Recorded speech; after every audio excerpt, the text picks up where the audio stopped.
Howdy, travelers from afar. How do you all do? I hope you're all doing well. Alright, so I did find what game I wanted to play today, and that sort of came last minute.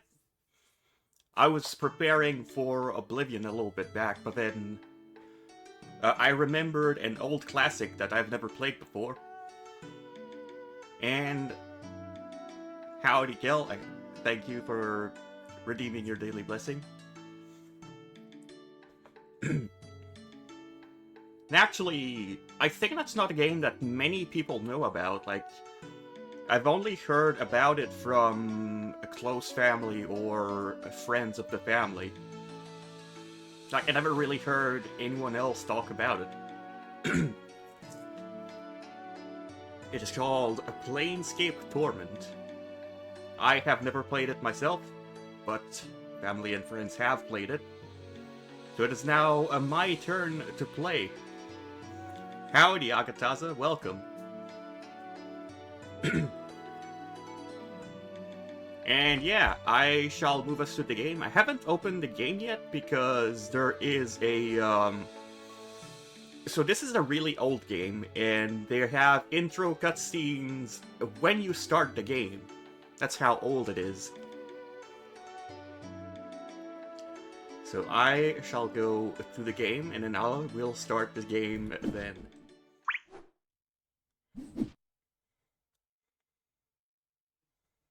I'll move myself a little bit lower. Right, Planescape Torment Enhanced Edition.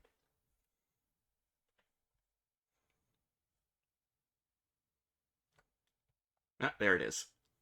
Oh. I seem to have forgotten to put it a bit lower.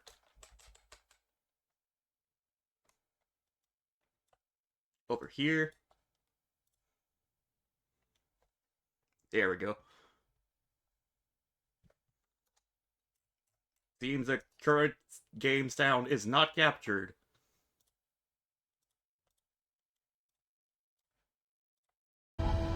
Problem solved.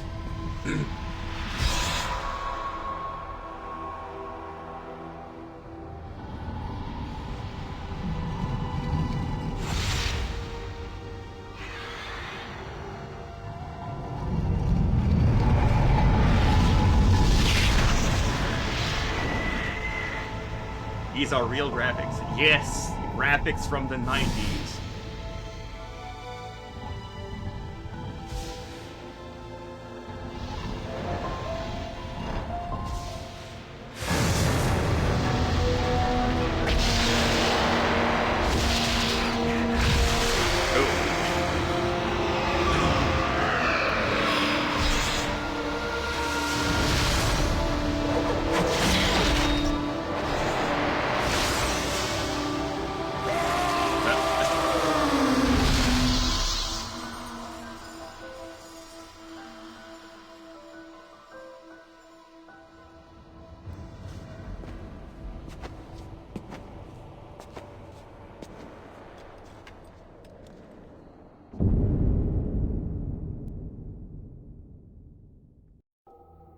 Welcome to Planescape Torment.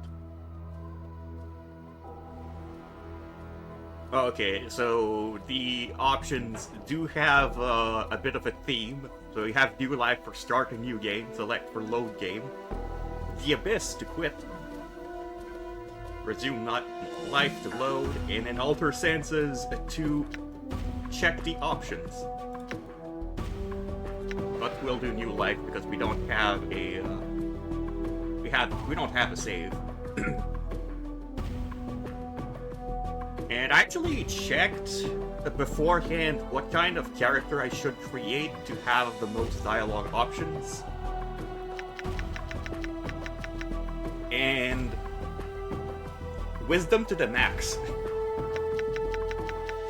Int a lot, and then some charisma. And if we check each stat, the wisdom, disabilities, core represents your intuition, common sense, and willpower. High wisdom helps you recall memories and gives a bonus to XP points. Then we have Constitution, that is for health.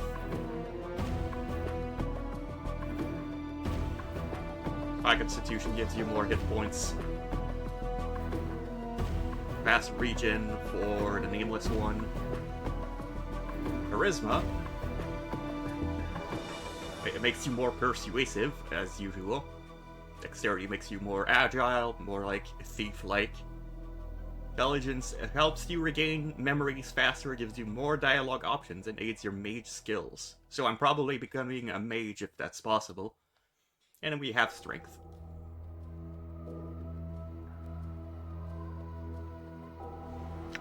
And we are the nameless one.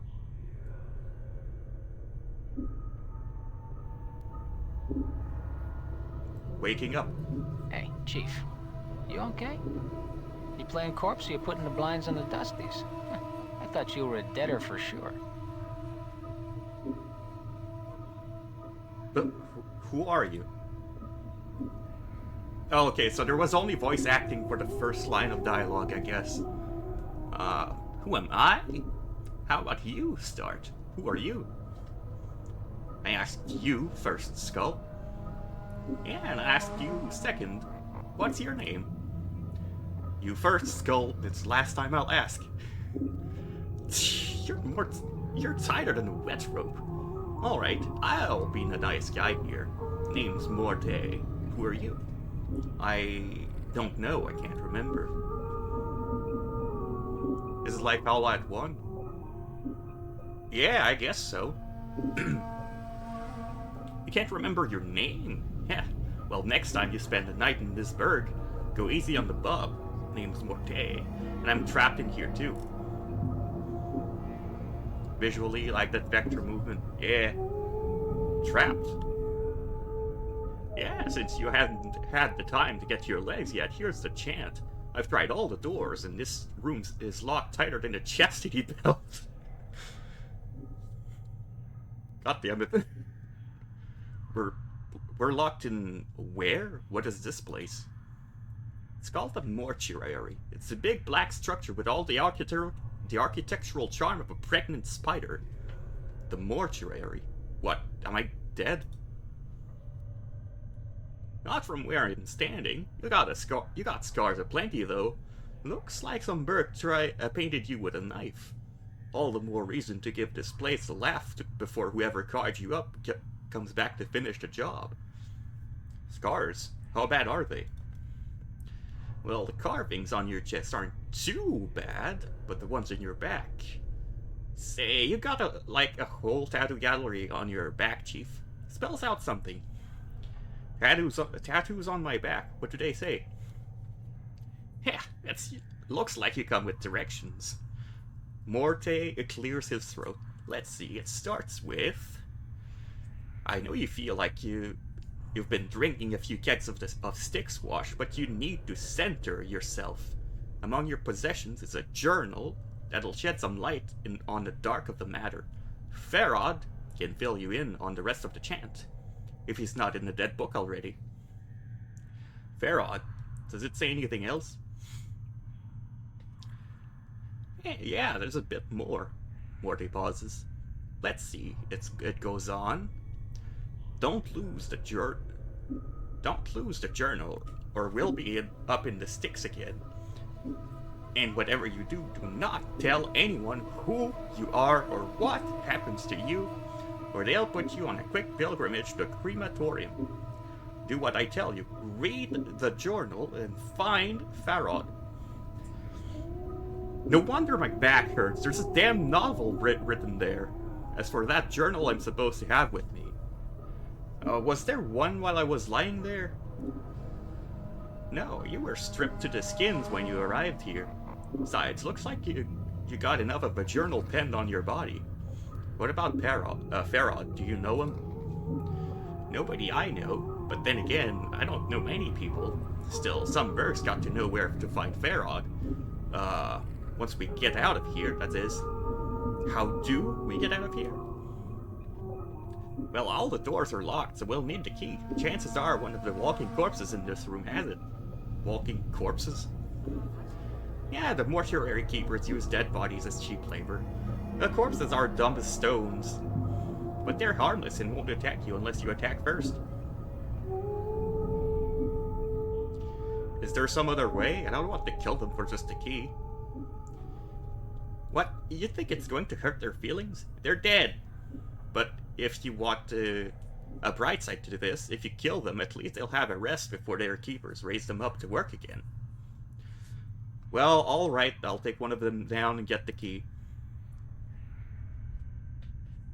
Well, before you do that, arm yourself first. I think there's a scalpel on one of the shelves around here. Note, search the shelves in the room for a weapon to attack the zombies. When you find one, go to the inventory screen, back in the lower right, and arm yourself. If you wish to examine any items you find, right-click on them in the inventory screen. Alright, I'll look for one. One last thing. Those corpses are slow as molasses, but getting punched by one of them is like being kissed by a battering ram. If they start getting an edge on you, remember, you can run, and they can't. Use it to keep some distance if you need to recover. To run, either toggle run on in the option menu, or hold down the shift key and left-click on the area you want to run to. If you are in danger of dying, use running to keep distance from the zombies while you recover. Alright, thanks for the advice. Alright, how to play. A very old how to play screen. There's combat log, there's a quick loot. Quickly gather any dropped items near the selected character. Select how the character is arranged. Okay, that's formation here. Board current action, select all characters. Cool. Party member slots. Okay, so there's me, and I have a Morte as a party member already. Pause on pause. Select weapon, select spell, item, special ability, dialogue.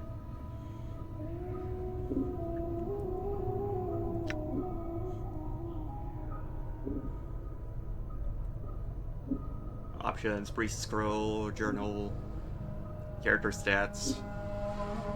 Where's character stats?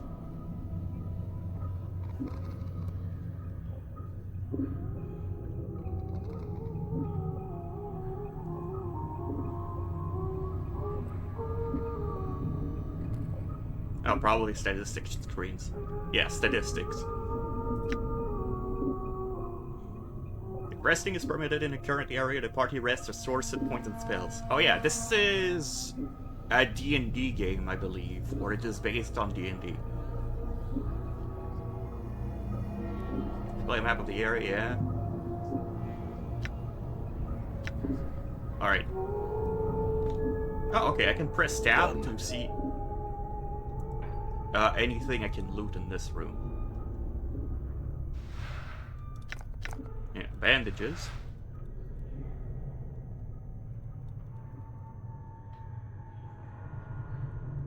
See question marks. Okay, so we can get descriptions.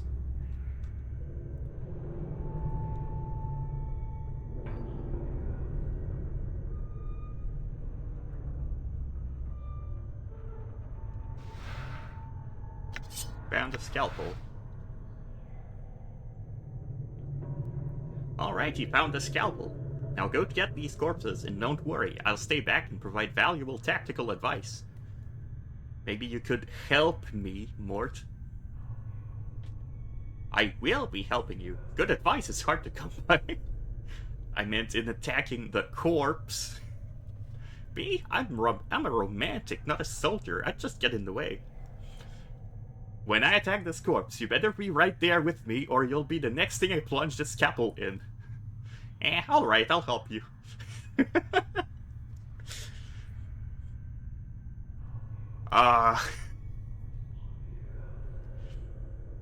I like Morte already.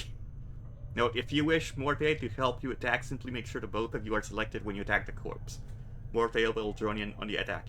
Glad we understand each other. Time to introduce these corpses to the second death, then. Although you can attack by selecting a weapon from the quick menu, pressing A also toggles the attack cursor. There's more stuff I can pick up. I'll do that first. Okay, there's nothing in here.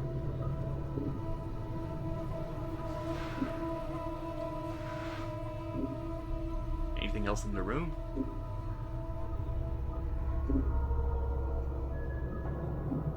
Okay, I can press I and just equip. Oh, nice.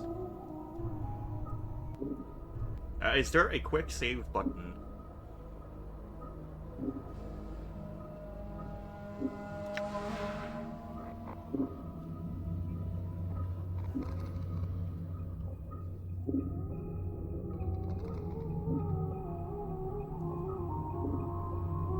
Yeah, I'll enable cloud saves.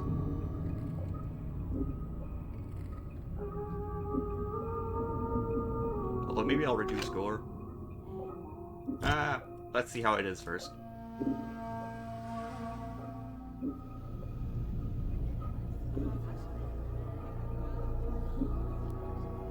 Assign keys.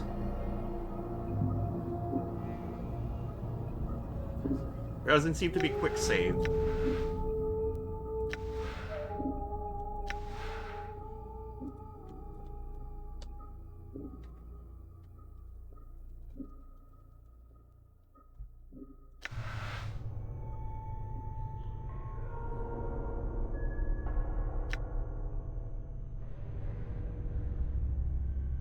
Can I talk to these people? Okay, no, I can only target, Oh.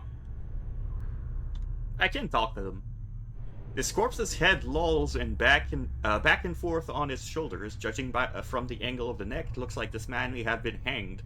Number 825 has been painted on the side of his head.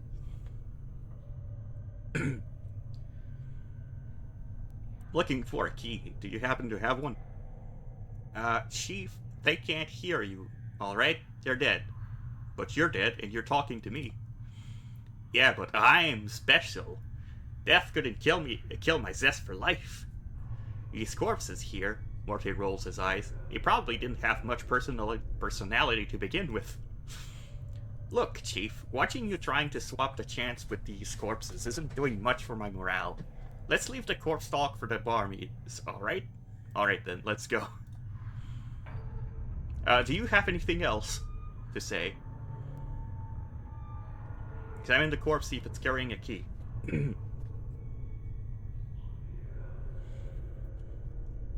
This corpse looks like the one with the key. It is holding it tightly in its left hand, its thumb and forefinger locked in around it in a death grip. It looks like you'll need to hack the corpse's hand off to free the key. Free the corpse in peace. Leave the corpse in peace.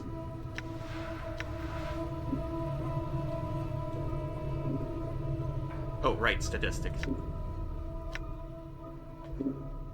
Okay, so Morty is a fighter. Our skull is a fighter. Mm-hmm.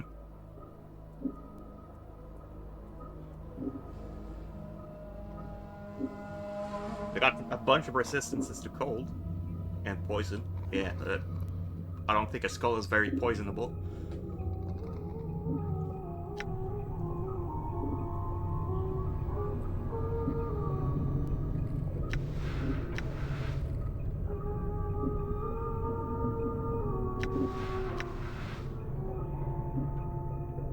Okay, I have to target defeat.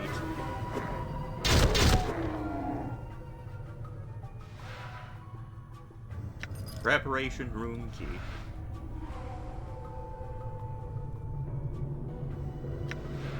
Yeah, I beat my first mob.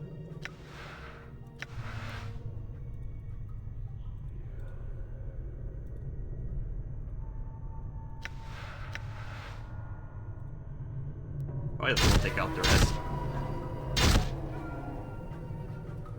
Yeah, gained experience.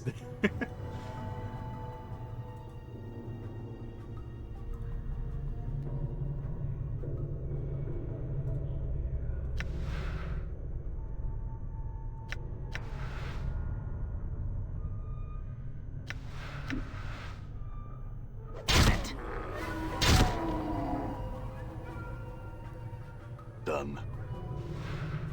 Ooh, bandage.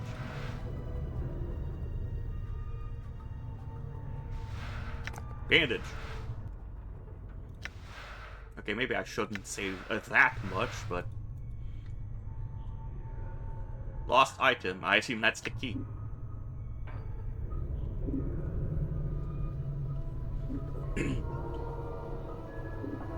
Psst. Some advice, Chief. I'd keep it quiet from here on. No need to put any more corpses in the dead book than necessary. Did you see the poll to remove Treasure Hunter from RS3 passed? I saw that there was a poll going on. I was not aware that it passed. Thank goodness.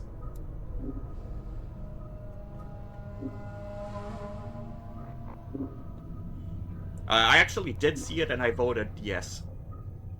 OSRS community came in clutch. Yes. The union between RS3 and OSRS.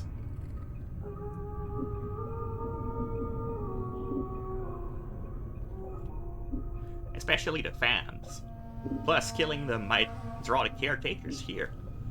Yeah, a top 10 anime alliances.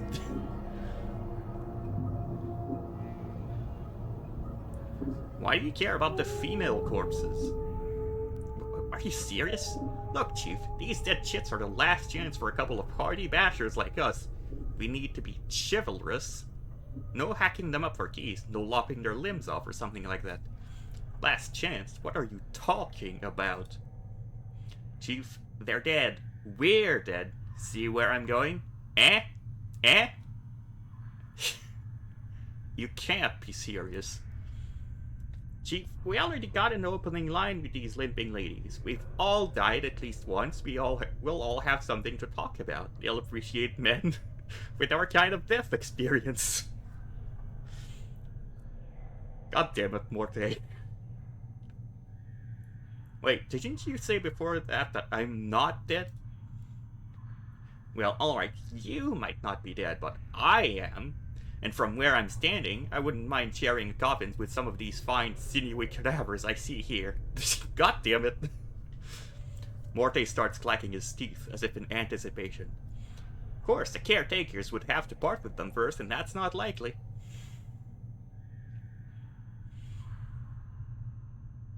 Who are these caretakers again? They call themselves the Dustmen. You can't miss them. They have an obsession with black and rigor mortis of the face. They're like an addled bunch of ghoulish death worshippers. They believe everybody should die sooner than later. I'm confused. Why did these Dustmen care if I escape? Weren't you listening? I said the Dusties believe everybody's gotta die sooner better than later. You think the corpses you've seen are happier in the dead book than out of it? The corpses I've seen here, where did it all come from? Death visits the plains every day, Chief. These chambers are all that's left of the poor sods who sold their bodies to the caretakers after death. Alright, I'll try to remember that. Look, Chief, it's obvious you're still addled after your kiss with death. So I've got two bits of advice for you. One, if you got questions, ask me, alright? Note, to speak to a party member, select the talk option from the quick menu, then left-click on the party member you wish to speak to. Alright, if I have any questions, I'll ask you. Second, if you're half as forgetful as you seem to be, start writing important stuff down. Whenever you come across something that might be important, just jot it down so you don't forget. If I had that journal I was supposed to have with me, I'd do that. Start a new one then, Chief. No loss. There's plenty of parchment and ink around here to last you. Alright, it couldn't hurt. I'll make a new one then. Use it to keep track of your movements. If you ever start to get cloudy on important things like who you are, or more importantly, who I am, use it to refresh your memory. Alright, I got it. Let's go. Updated my journal. Updated his journal.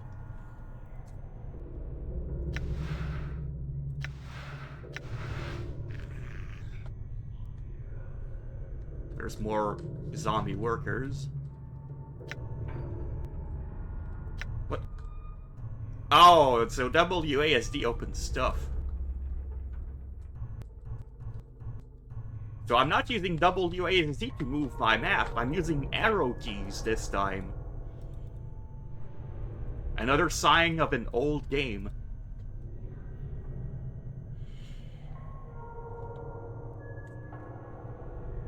That's fine, it's mostly click anyway.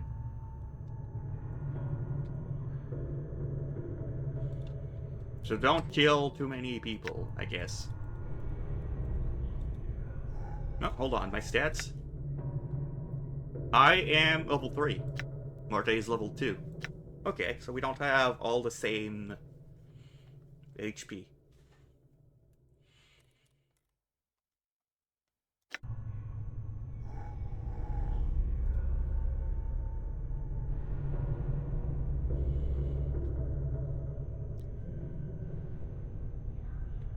A shambling corpse gazes at you with vacant eyes. Her skin is paper thin, almost wispy, like someone dragged and draped a sheet of cobwebs across her face. The number 594 has been scratched onto her forehead with a charcoal pencil. So... no, I'm not flirting with it. Leave the corpse in peace. You see the way she was looking at me? Huh? You see that? The way she was following the curve of my occipital bone? Occipital bone? What are you? You mean that blank beyond the grave stare? What? Are you blind? She was scouting me out. It was shameless the way she wanted me.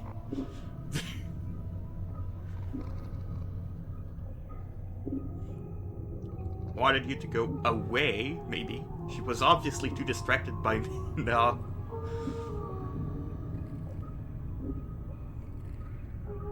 I think you and your imagination should need some time away from each other. Yeah, whatever. When you've been dead as long as I have, you know the signals. They may be too subtle for you to pick up on, but that's why I'll be spending my nights with some Lucius recently dead chit while you're standing around going, huh? What's going on? Where's mama memories? Whatever, Morty, let's go.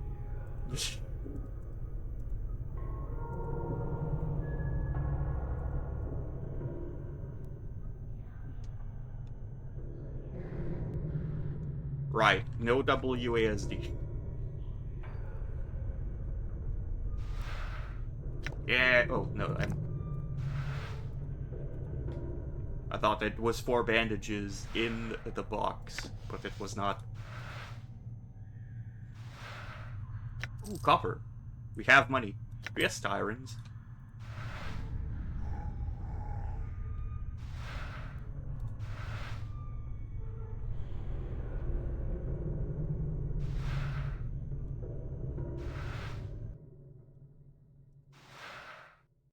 Two to 4 crushing, not usable by mages. Okay, so I'll have to pay attention to not usable by something. This is a fist iron, so it's like a punching thing.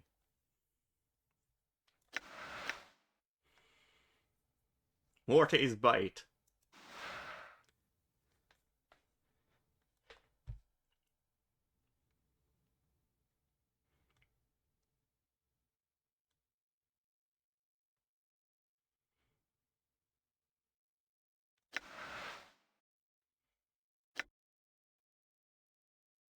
Okay, well, I'm probably not going to use the fist iron. The don't ask is diabolical. Yeah.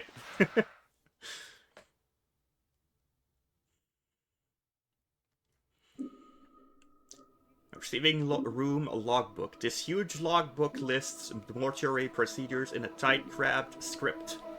All shells entering the mortuary are to be delivered to the receiving room and logged with the scribe on duty before being embalmed or cremated. The records are to be checked to determine if the shell is one of the contracted, and if so, do not prepare the shell. Move the shell to one of the preparation rooms, contact the scribe on duty, and notify him that a contracted shell is to be raised. Be certain that a shell is thoroughly stripped of its possessions before being sent to the preparation rooms. The contracted workers are intended for simple manual labor and do not have the capacity to search and strip a shell. The faction is not responsible for any possessions lost or items stolen by collectors who have brought the shells in the mortuary. The shell's possessions are to be stored in the receiving room until an initiate can be sent to claim them. Please catalog all possessions in the logbook. Following this list is thousands of entries of bodies that have been sent to the receiving room as you flip through the rest of the book. However, you notice the last page has been cut off.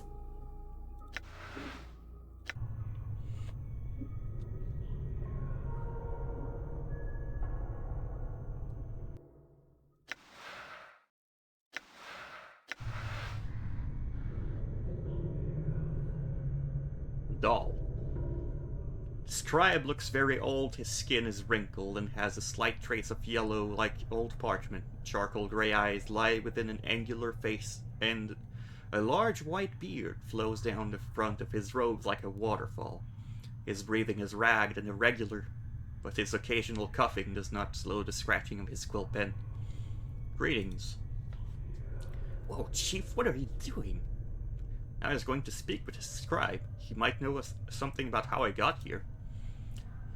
Look, rattling your bone box with Dusty should be the last thing. Before Morte could finish his rant, the scribe begins coughing violently. After a moment or two, the coughing spell dies down and the scribe's reading resumed its ragged wheeze. And we especially shouldn't be swapping the chant with the sick Dusties. Come on, let's leave. The quicker we give this place a last laugh, the better. Before Morte can finish, the scribe's grey eyes flicker to you. The weight of years hangs heavy upon me, restless one. He places down his quill, but I do not yet count deafness among my ailments. Restless one, you know me? Know you? There was a trace of bitterness in the scribe's voice as he speaks. I have never known you, restless one, no more than you have known yourself. He is silent for a moment. For you have forgotten, have you not? Are you? As always, the question and the wrong question as always. Ooh. The writing. He bows slightly, but the movement suddenly sends him into a bout of coughing. He pauses for a moment, catches his breath. I am Thal. Perhaps you can answer some questions for me, Thal. Updated my journal. Updated my journal. What is this place? You are in the mortuary, restless one. Again, you have come. Before he can finish, Dahl breaks into a fit of coughing. After a moment, he calms himself and his breathing resumes with its ragged wheeze. This is the waiting room for those about to depart in the shadow of this life. Tell me about the mortuary. Is this where the dead are brought to be interred or cremated? It is our responsibility as dustmen to care for the dead, those who have left this shadow of life and walked the path to true death. Dahl's voice drops in concern. Your wounds must have exacted a heavy toll if you do not recognize this place. It is almost your home. Shadow of life? Yes, a shadow. You see, restless one, this life, it is not real. Your life, my life, they are shadows, flickering of what life once was. This life is where we end up after we die. And here we remain, trapped, caged, until we can achieve the true death. True death? True death is non-existence, a state devoid of reason, a sensation of passion. Dal coughs and gives a ragged breath, a state of purity. Sounds like oblivion. Why would anyone want that? Is it worse than remaining in the shadow of what life once was? I think not. Did I ask about Shadow of Life? Yes. I see. I had some other questions.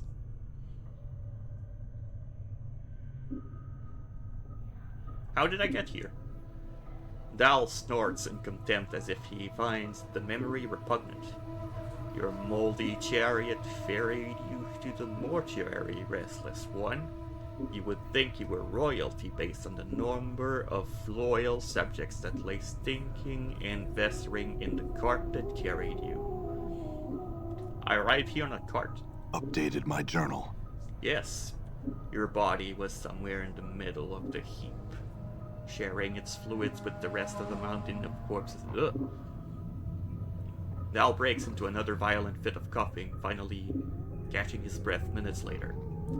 Your seneschal, Farod, was, as always, pleased to accept a few moldy coppers to dump the lot of you at the mortuary gate.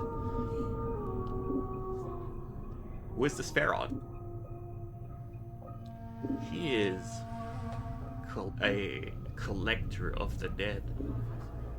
Dal draws with a ragged breath, then continues. We have such people in our city that scavenge the bodies of those that have walked the path of true death, and bring them to us so that they may be interred properly. Where can I find this Farod? If events persist as they have, Restless One, you have a much greater chance of Farod finding you and bringing you to us again before you find whatever ooze puddles he wallows in at this time. Nevertheless, I must find him. A slight warning creeps into Dal's stone. Do not seek out Farod, Restless One. I am certain that it will simply come full circle again, with you none the wiser, and Farod a few coppers richer. Accept death, Restless One. Do not perpetuate your circle of misery. I have to find him. Do you know where he is? Updated my journal. Dal is silent for a moment. When he finally speaks, he seems to do this reluctantly. I do not know under which gutter stone Farod lairs at the moment, but I imagine that he can be found somewhere beyond the mortuary gates in the hive. Perhaps someone there will know where he can find him. Doesn't sound like you like Farod very much. There are some I respect, Restless One. Dal takes a ragged breath and steadies himself. Farod is not one of them. He wears his ill repute like a badge of honor and takes liberties with the possessions of the dead. He is a knight of the post, cross-trading filth of the lowest sort. Knight of the post? A knight of the post. Dalcuffs, a thief. All Farod brings to our walls come stripped of a little less of their dignity than they possessed in life. Farod takes whatever he may pry from their stiffening fingers. Did this Farod take anything from me? Dal pauses, considering. Most likely. Are you missing anything of, especially anything of value? His voice dips as he frowns. Not that Farod would take exception to anything that wasn't physically grafted to your body, and sometimes that's not enough to give his greedy mind pause. I am missing a journal. A journal. If it was any value, then it likely lies in Farod's hands.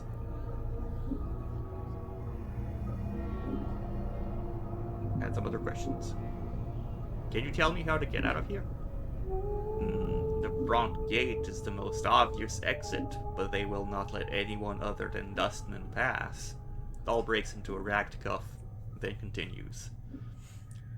One of the guards by the front gate has a key to it, but it is unlikely he will open for you unless you are extremely persuasive.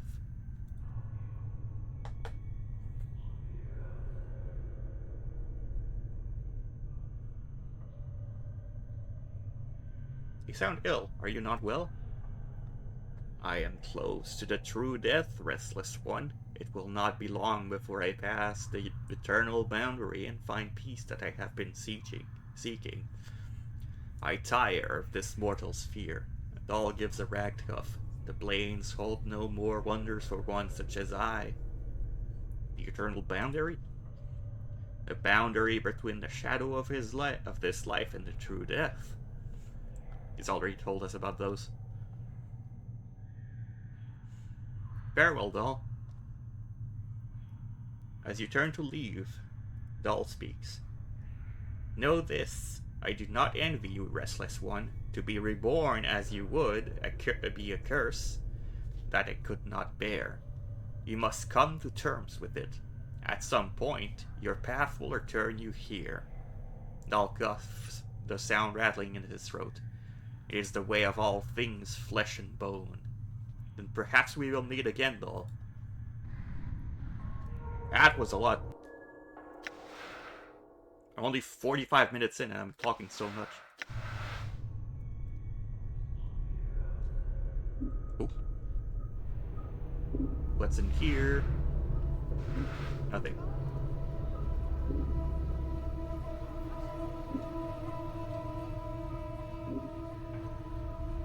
Did I check these? I don't think so.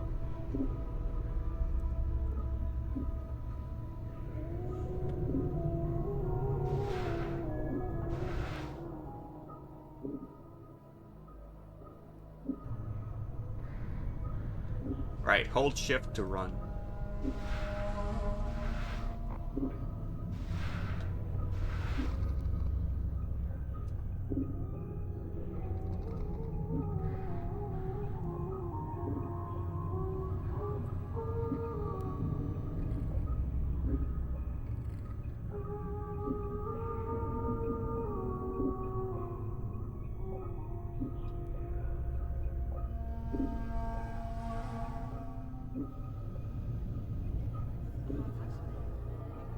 We'll save here. AV. You see a slight young woman with pale features. The sunken flesh around her cheeks and neck makes her appear as if she is starving. She seems intent on dissecting the corpse in front of her, prodding the chest with a finger. Greetings. The woman does not respond. She seems too intent on the body in front of her. As you watch her work, suddenly you notice her hands. Her fingers are talons, and they are darting out of the corpse's chest cavity like knives removing organs.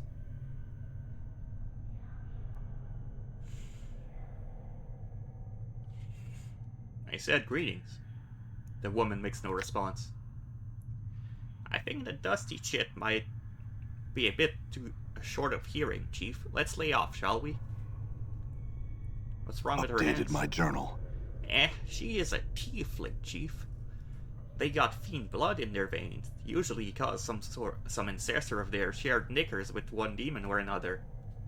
Makes some of them addled in the head, and addled looking too. Leave her alone.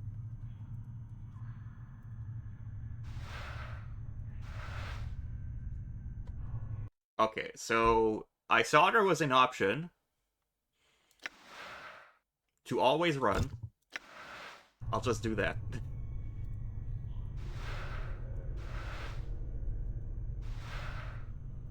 Bandages.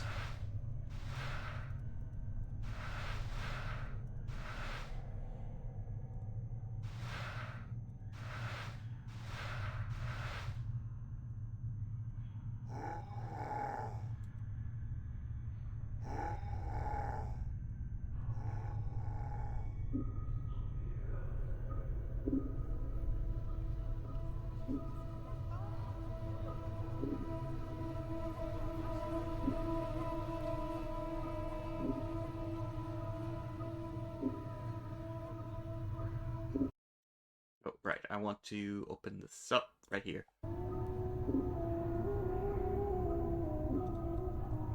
Okay, I can zoom in.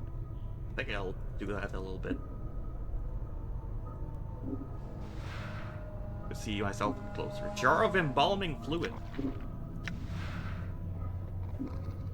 Special +2 to 8 to hit points. Oh, okay. Usable only by the Nameless One and Morte. So this is a healing potion, but for undead, I guess? Yeah, another one. And that one, it says it's locked.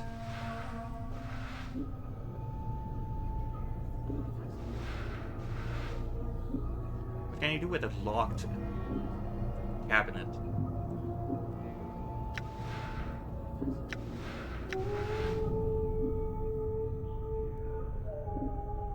This container is locked. Okay.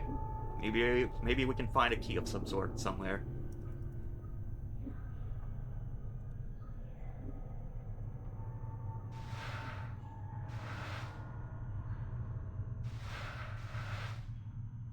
So that takes us down, and that takes us up.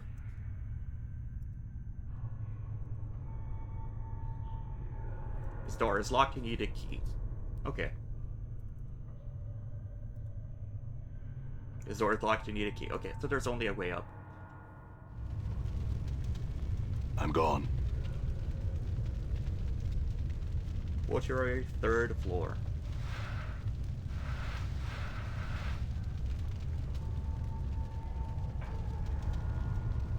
I guess that's through the wall somehow. Charcoal charm.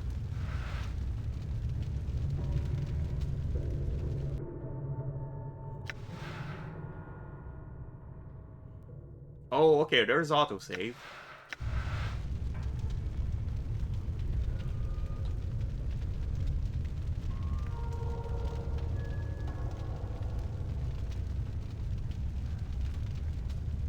Examine the skeleton.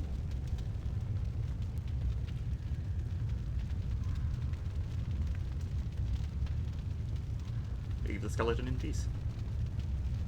I wonder if this graybeard wouldn't mind if I borrowed his body.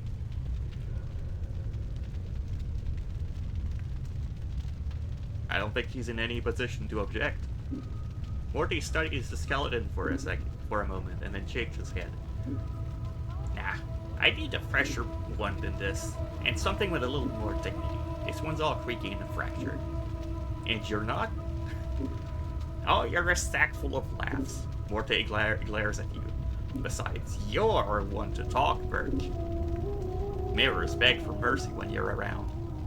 Oh yeah? At least I have all my parts. Morte snorts.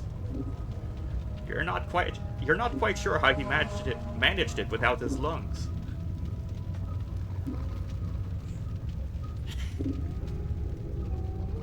Okay, I'm not gonna... Okay, no, I do want to, you to say this option. Let me tell you, Morphe, there's nothing more satisfying than walking around, swinging your arms, breathing the crisp air through the lungs. It's great to have a body. I'll have you know that helping you escape the preparation room has now been added to my growing list of regrets. Morte snorts again. I should have let you rot some more, that is. Glad you feel that way. Let's go.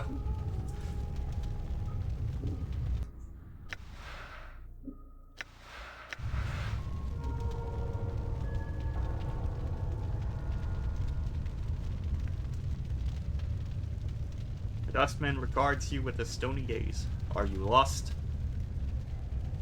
No, I'm not lost. I had some questions. If you are not lost, then what is your business here?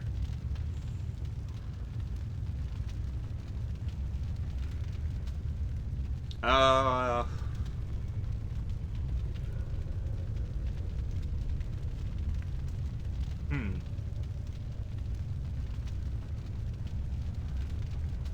had some question, and that is none of your concern. What? I'm not picking that. We probably shouldn't talk about being woken up in his preparation room. I was here for an internment, but there seems to have been a mistake. Who is being interred? Perhaps the services are taking place somewhere else in the mortuary?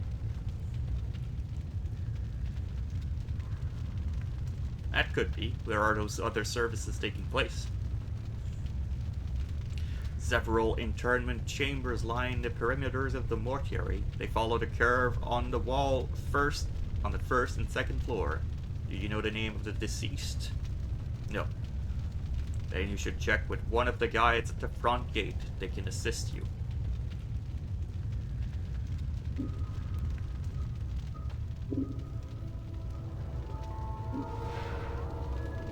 Ooh, needle and thread. Junk. Should we be picking up junk? Looks like someone felt these pieces might be useful one day, but they seem very useless to you.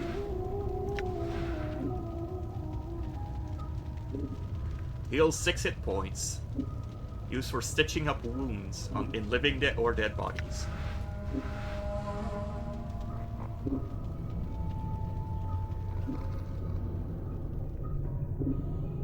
I'll still explore around this floor, though.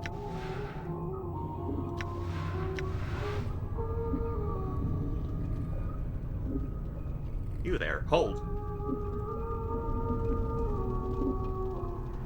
The dustman regards you with a stony gaze. Are you lost? No. If you are not lost, then what is your business here? Okay, so it's basically a repeat.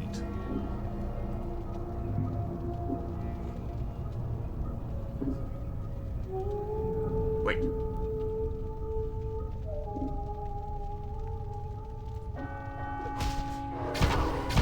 Oh.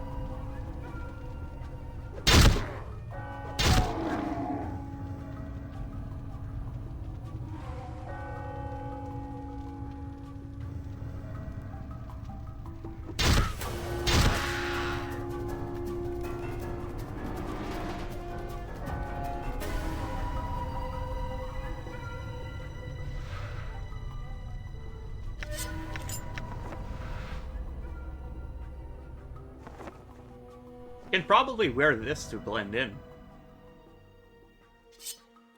And it's knife, 1 to 3 slashing. It's also 1 to 3 slashing.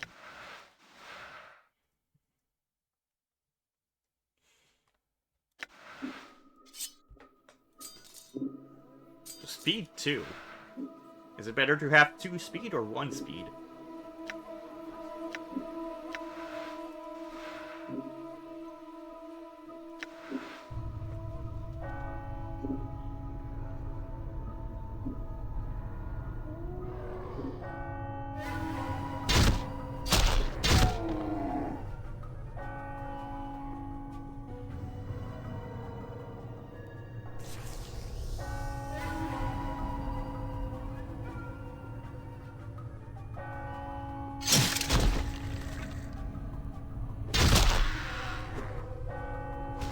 That?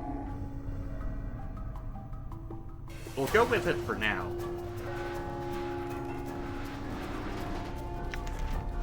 But I might load save.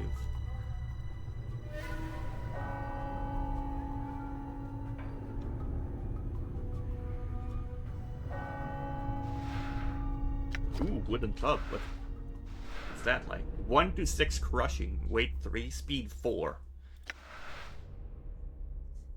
So I'm assuming that speed 4 is like, okay, it's heavier, so it takes a, I don't know. Seems like a higher speed is not better.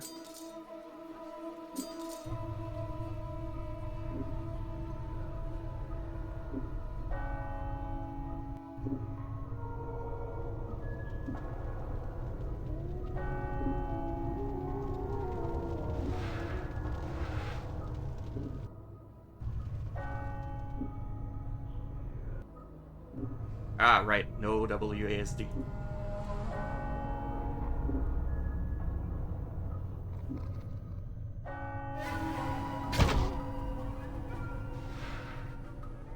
Mortuary Sanctum Key.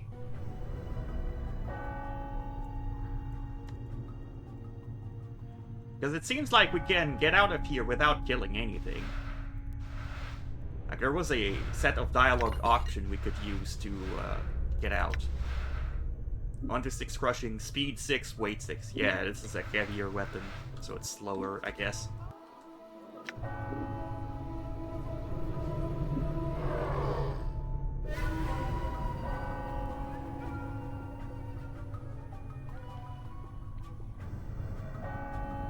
Okay, we'll wait for him here. The skeleton is faster. We'll get them first.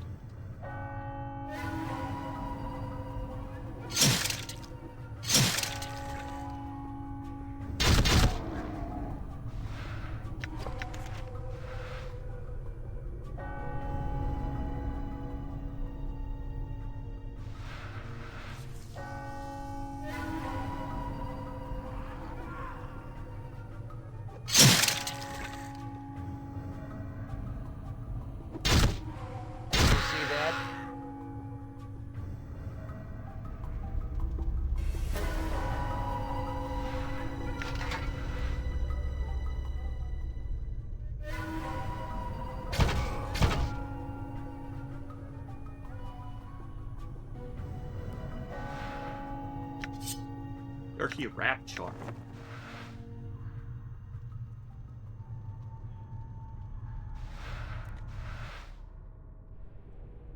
Thought I was wearing the dustman's robes.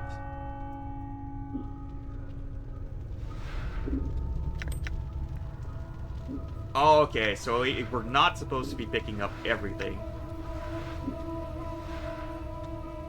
I guess I'll put away whatever I'm not going to use. Dustman request, mortuary reminder message. Note written on a scrap of dry parchment. Contact the necromancer responsible for raising contractual worker 42. I know he's examined the skeleton before, but I'm certain that the initial raising of the body was warped. The worker still responds to commands, but when it has completed the task, it resumes pacing in the same circular pattern as it did before. Dahl recently informed me that Worker 42 exhibited that same walking pattern when it was a zombie decades ago. There may be a soul echo in the marrow, or the skeleton's age may have caused the magic animating him to decay. One of the initiates suggested that it may be following an order issued by higher-ranking dustmen in the past, but I have found no records of such an order. Whatever the reason for its behavior, the matter is to be resolved or the worker replaced.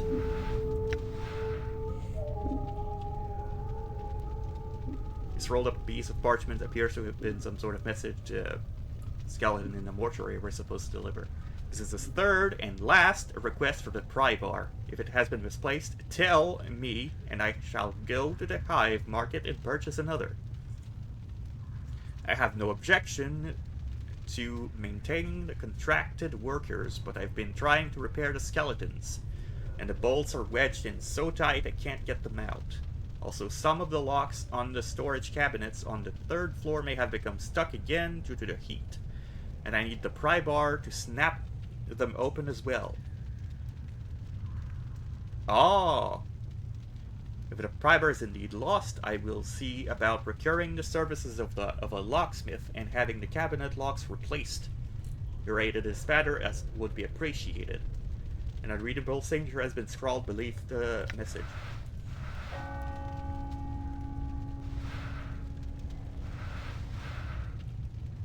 Plot charm. Heals 9 hit points plus resistance to slashing and piercing. Wait, charms? Okay, so they seem to be usable stuff.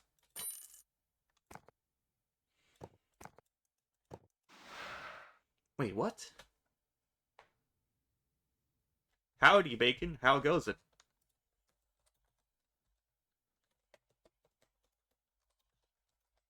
I, myself, are doing well.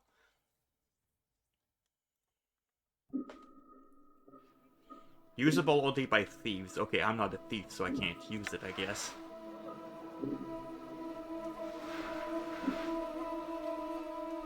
Charcoal charm. Resistance to fire.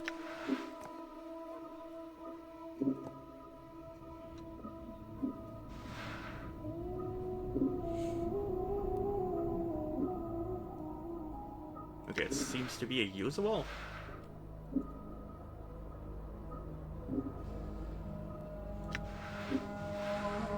Heals 9 hit points, plus 2 slashing, piercing, resistance.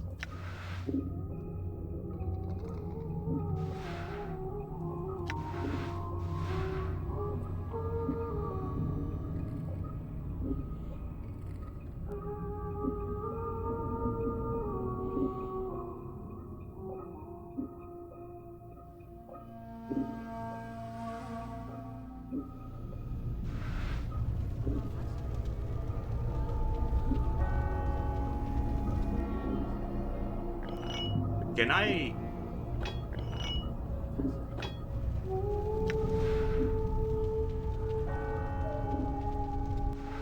Okay, maybe I'll put this away for now.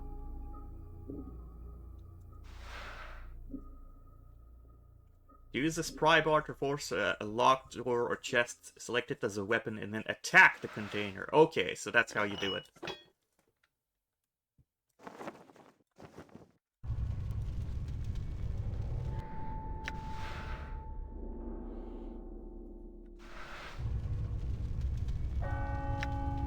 All right.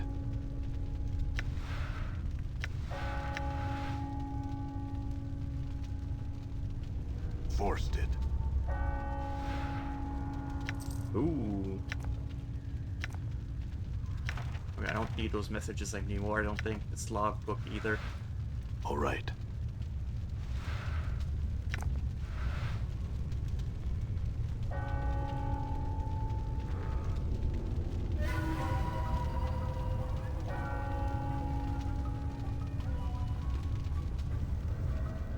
Damn it.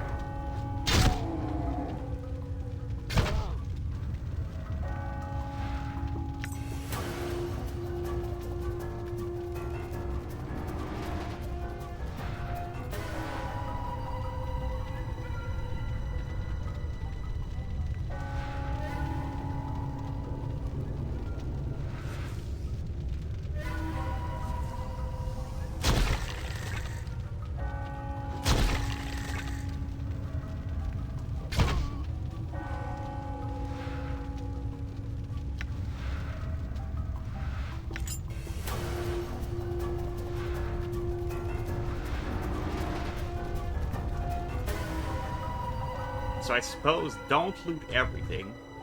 But I am gonna load because it is possible for me to get through this floor without killing anything. Like stealth style. I'm gone.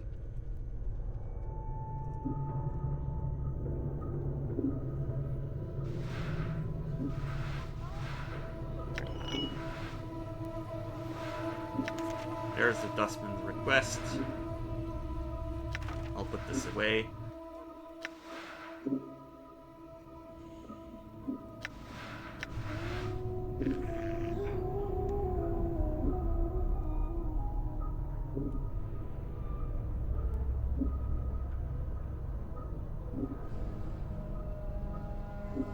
Fang Circle looks like it was branded on the corpse's forehead long ago, presumably before it died. It might be a religious icon of some sort, or a rite of passage. You notice that's at one of the recesses between the inner fangs has a small triangle within it, as if it has some sort of special significance. Interesting. How did that mark get there, corpse? Updated my journal. The corpse makes no reply. It looks like it is too far gone to answer any of your questions.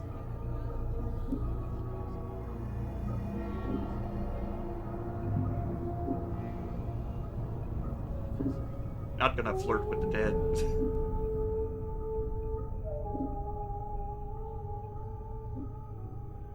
Examine the skeleton carefully.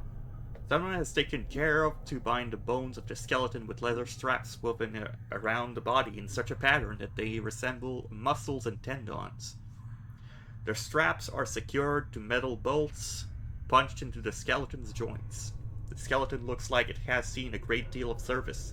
Many of its bones are chipped, and its numerous fractured are bound with sealant and foul-smelling glues.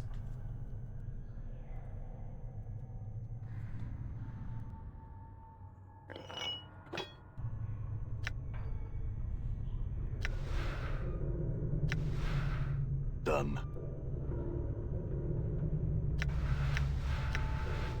Forced it. Copper coins and some charms.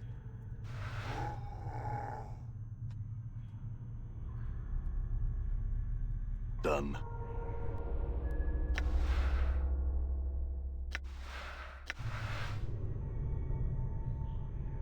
Alright, so I'll try to avoid the dustmen for now, since they are gonna question why I'm here. Oh, there's a key here. You there, hold. Yeah, like that.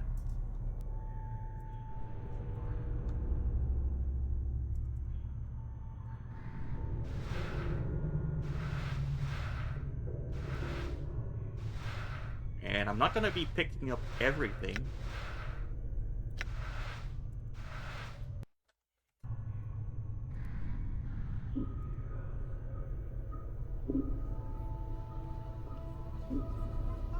Okay, talk to us.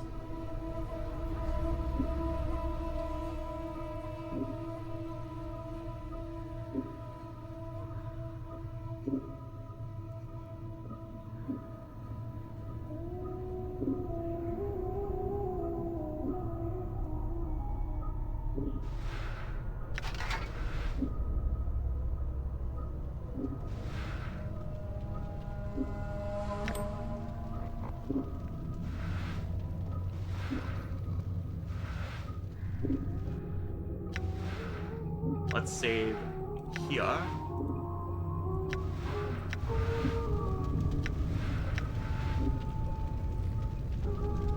Forced it.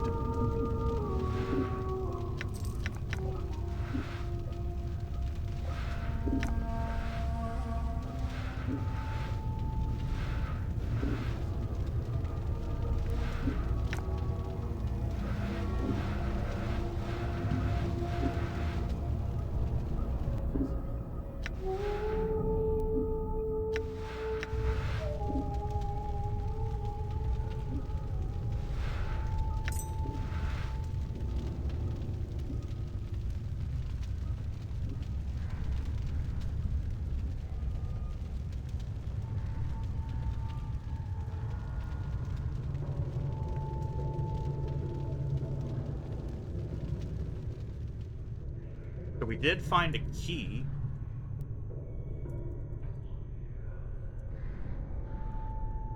There's another set of stairs here.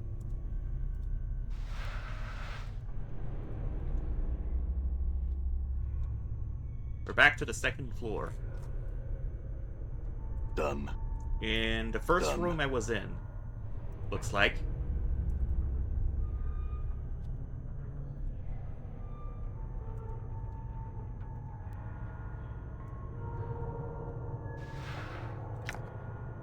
Bandages, cleaning rags.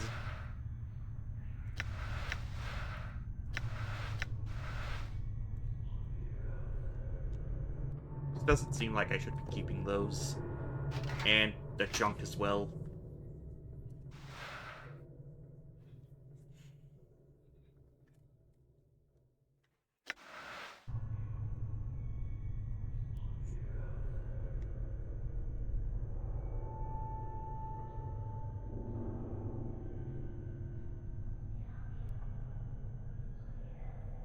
Oh, right. I can open this one too. Open. Forced it.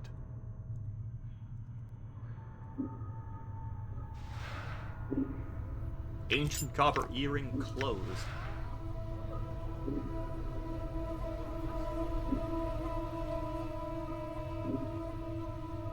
If you're ever capable of examining an object further or using an action, the object outside of the world, use a use button will appear for the object on this examine screen.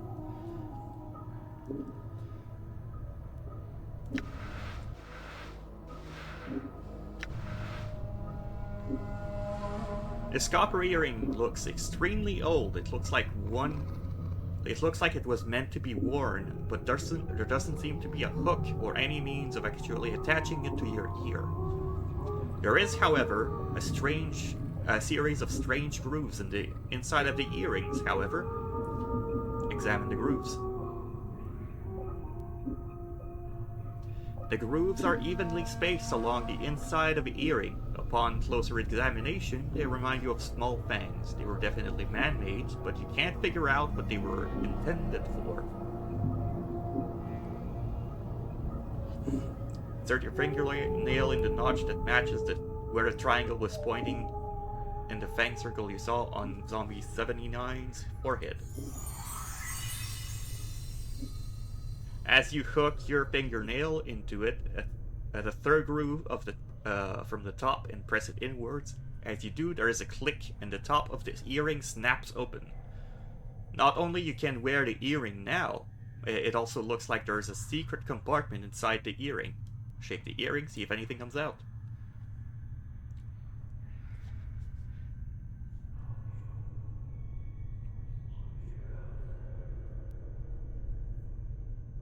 You shake the earring, but nothing comes out. Whatever was hidden in the earring is gone now.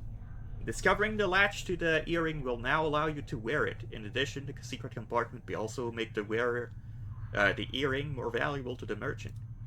Cool. Well, I don't need to wear it, since it doesn't really increase any stats.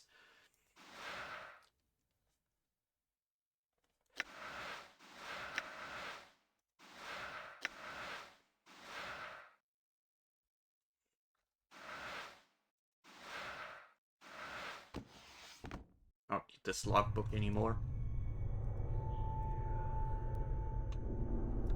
And we can go below.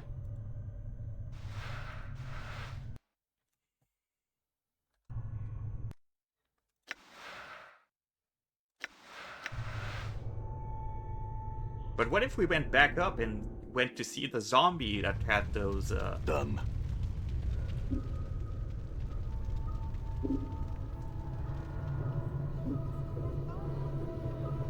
that had that symbol on it?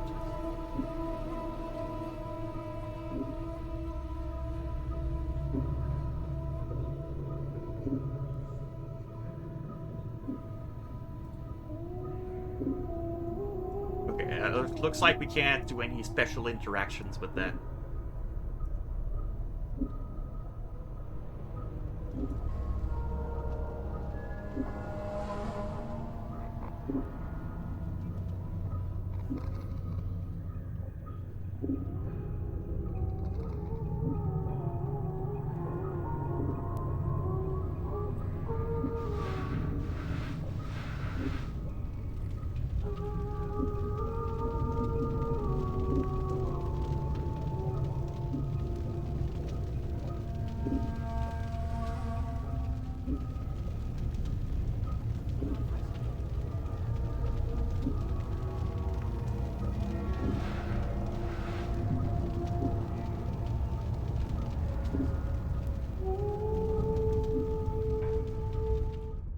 Okay, let's go back down.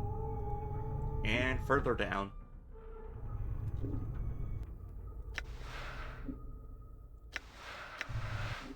I'm gone. Right, don't press WASD.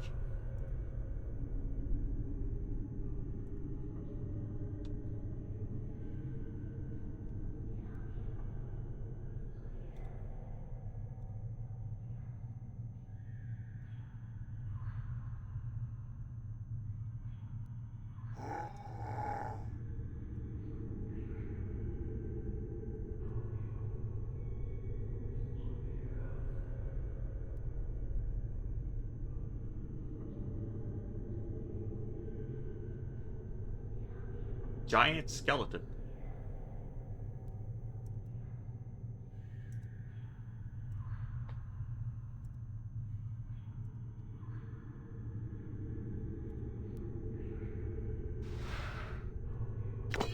Crescent hatchet. Usable by fighters only, but not Morte. Doesn't have the appendages to be able to use it. Oh. Can you carry stuff as well? Oh, you can! Yeah, you can't use that. But can you use a fist? Nope.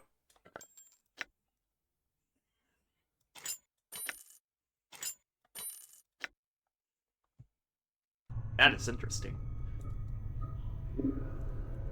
Everyone's got a different inventory.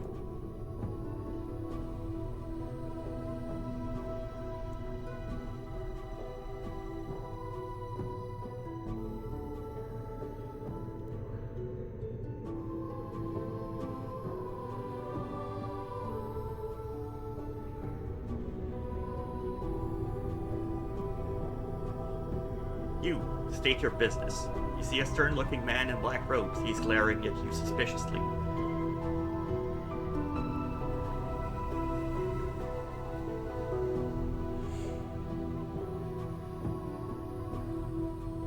I seem to have gotten turned around in these halls. Are there any guides who can direct visitors?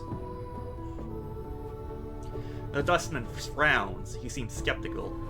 There are guides that can direct you in the antechamber. Do not wander in the mortuary unescorted. Thank you for your assistance. I will go speak to the guide.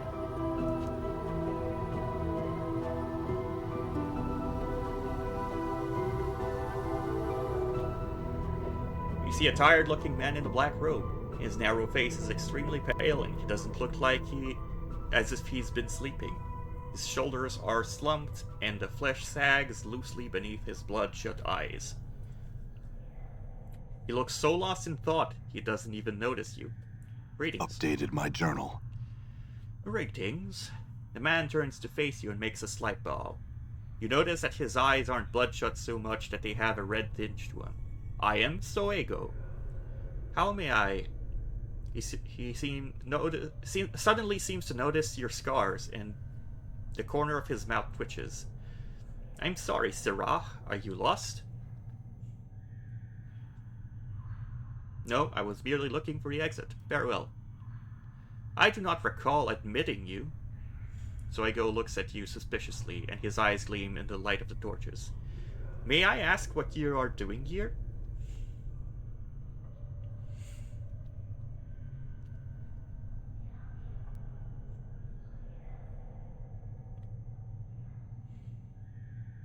I was here for an internment earlier, paying my respects. I'm ready to leave, but I seem to have gotten turned around. Can you help me find the exit?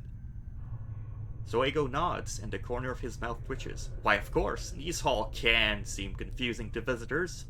No harm done, but you are not permitted here in the mortuary after 9 bells. Let me open the gate for you, the front gate for you. Gained XP 500.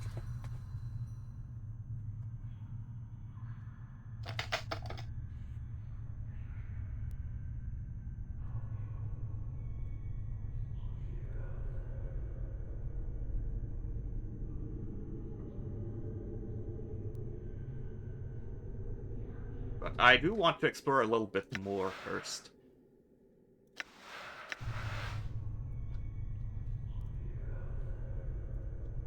If there's anything else I can collect.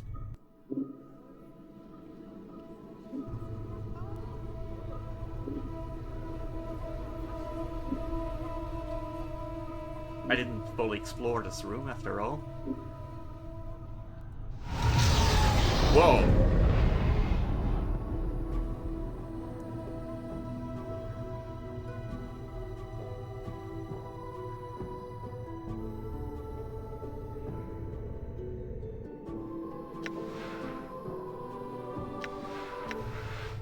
Who are you?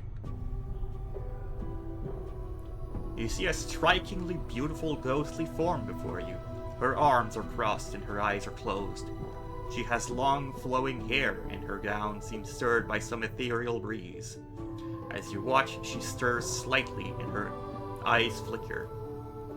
Greetings. You! What is it that brings you here? Have you come to see firsthand the misery you have wrought? Perhaps in death I still hold some shred of use for you, my love.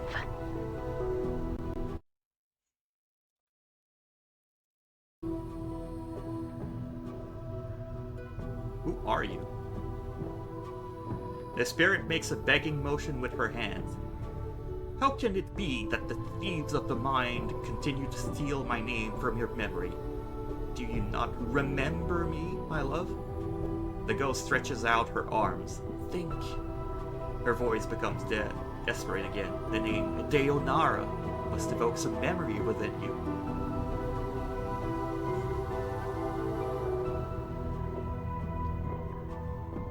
I think I feel the stirrings of memory.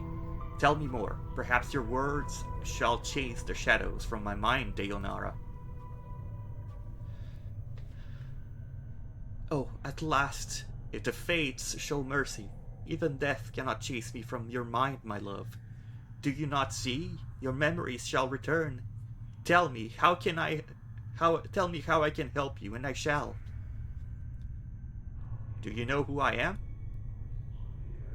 You are one both blessed and cursed, my love, and you are one who is never far from my thoughts and heart. Blessed and cursed? What do you mean? The nature of your death curse should be apparent, my love. Look at you. Death rejects you. Your memories have abandoned you. Do you not pause and wonder why? I'm still trying to get my bearings, actually. What can you tell me about myself? I know that you once claimed that you loved me and that you would love me until death claimed us both. I believed that, never knowing the truth of who you were, what you were. And what am I? I cannot. She suddenly freezes, and she speaks slowly, carefully, as if her voice frightens her. The truth is, you are one who dies many deaths. These deaths have given the knowing of all things mortal. And in your hand lies the spark of life in death. Those that die near you carry a trace of themselves that you can bring forth. As Deonara speaks words, a crawling sensation wells up in the back of your skull. You suddenly feel compelled to look at your hand. As you lift up and look at it, you can see blood coursing sluggishly through your arms, pouring into your muscles in turn, giving strength to your bones. Updated my journal. And you know Deonara is right. You suddenly remember how to coax the dimmest spark of life from a body and bring it forth. The thought both horrifies you and intrigues you. You have remembered how to raise others from the dead. To access this ability, select the Special Abilities button from the quick menu. You can only use this on party members that have died in your presence. It will not work on anyone who does not travel with you, and it will not work on party members you remove from the party while they are dead. Whoa. I gained a revive. I had other questions. What is it you wish to know? Who are you?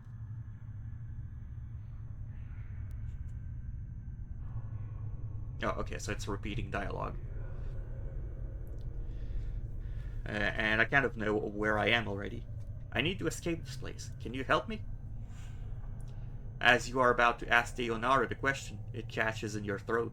It occurs to you that if you tell her that you are looking for an escape route, she may feel that you are abandoning her. If you are going to ask her how to leave, you'll need to be delicate about it. I think that might be the high wisdom stat at work here.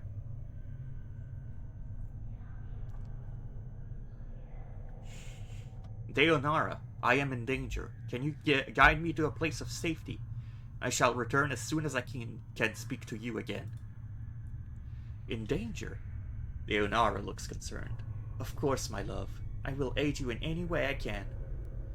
She closes her eyes for a moment, and you watch An ethereal zephyr passed through her body, stirring her hair.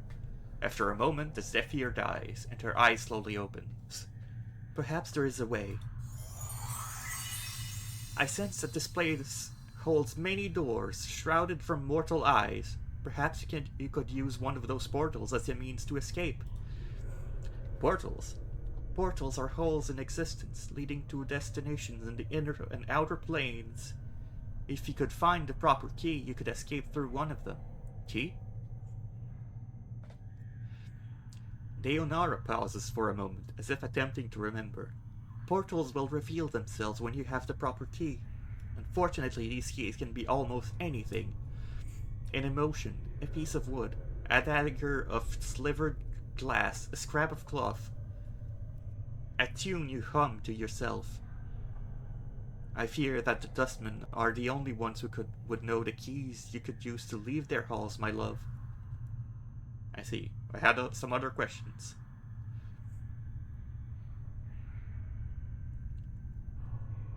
Nothing now, Deonara. I shall return. Farewell. Hold a moment.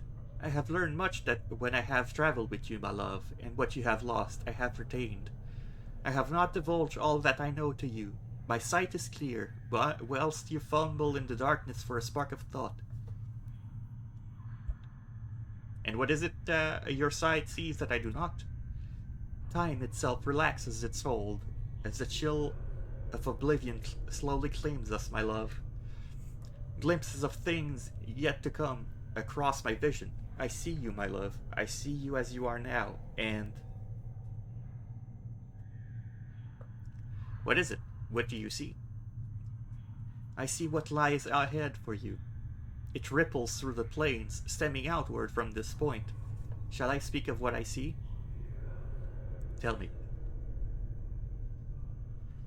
First, I require a promise. Promise you will return, that you will find some means to save me or join me.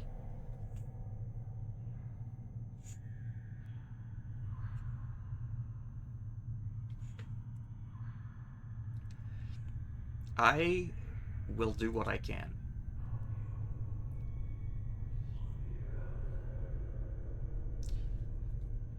Deonara stiffens. She looks as if she is about to say something, then sighs in defeat. Very well, my love. As before, I shall have to place my trust in you. She closes her eyes. This is what my eyes see, my love. Unfettered by the shackles of time. You shall meet enemies 3, but none more dangerous than yourself in your full glory.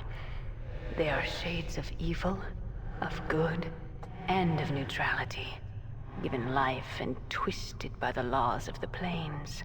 You shall come to a prison built of regrets and sorrow, where the shadows themselves have gone mad. There you will be asked to make a terrible sacrifice, my love. For the matter to be laid to rest, you must destroy that which keeps you alive, and be immortal no longer. I know that you must die, while you still can. The circle must come to a close, my love. You are not meant for this life. You must find that which was taken from you and travel beyond, into the lands of the dead. Updated my journal.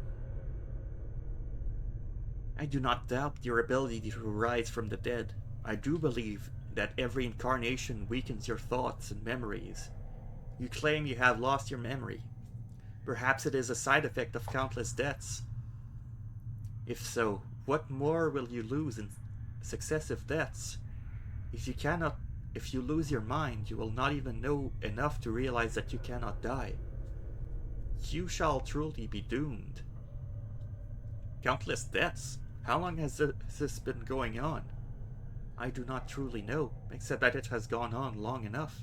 Farewell, Deonara. I shall wait for you in death's halls, my love.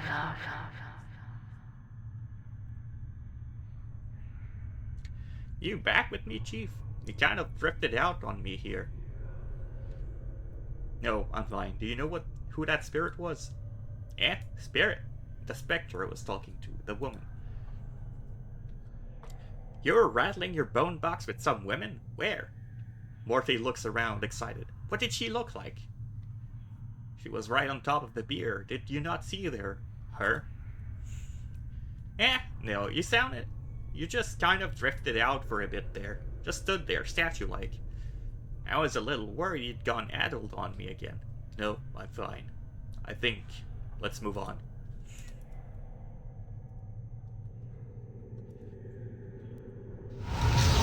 So there's a portal here.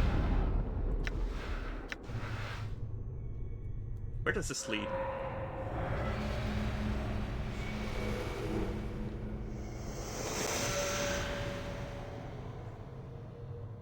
Oh.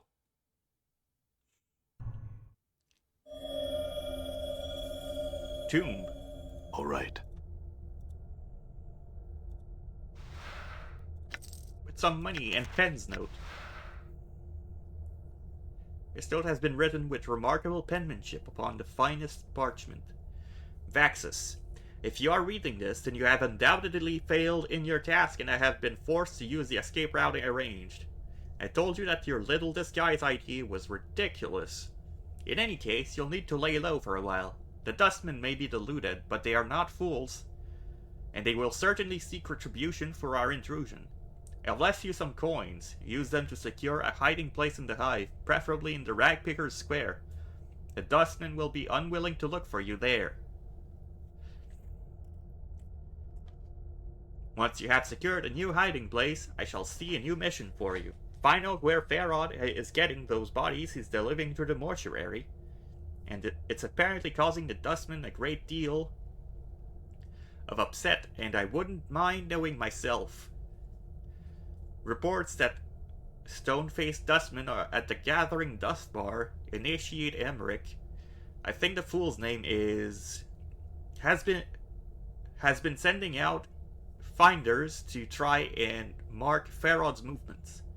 See if you can find out how far along he is and hinder his efforts until we know more about Farod's activities. I don't want Emmerich finding out something before we do.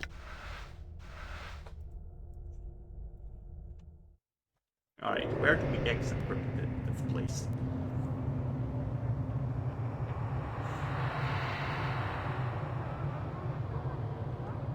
So at bottom right, it was saying Sigil, which I assume is the name of where we are. Done.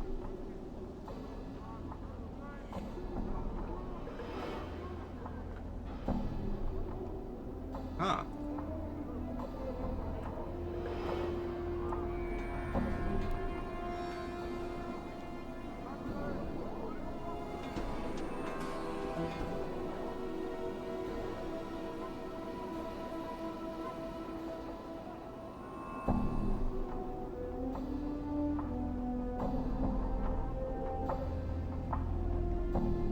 Okay, so there is markers for when we can switch maps.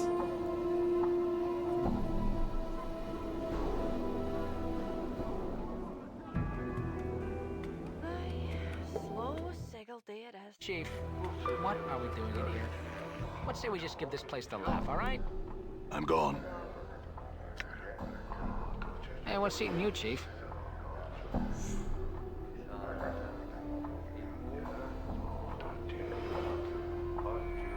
I could use some advice. What do you think we should do next? Or here's how I see things. Go on. I think you should try and root out this Farod wherever he's set up. Kip. You wouldn't have had those directions tattooed on your back if you didn't have some inkling of what was up with you. One of the locals around here has to know where he is. Alright, let's keep looking for him then.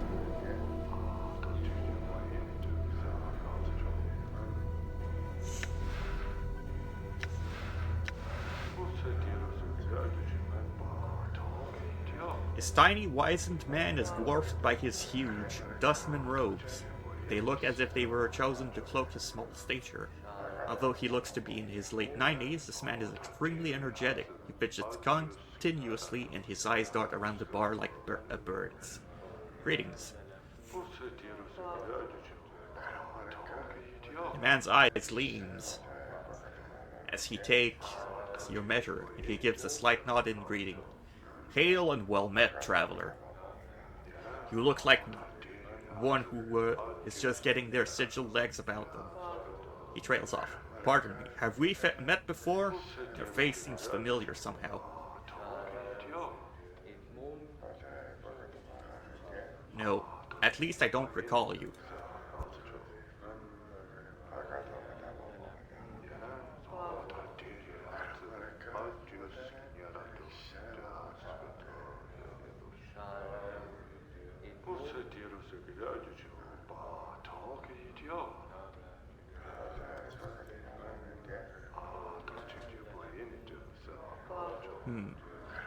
Maybe I was mistaken.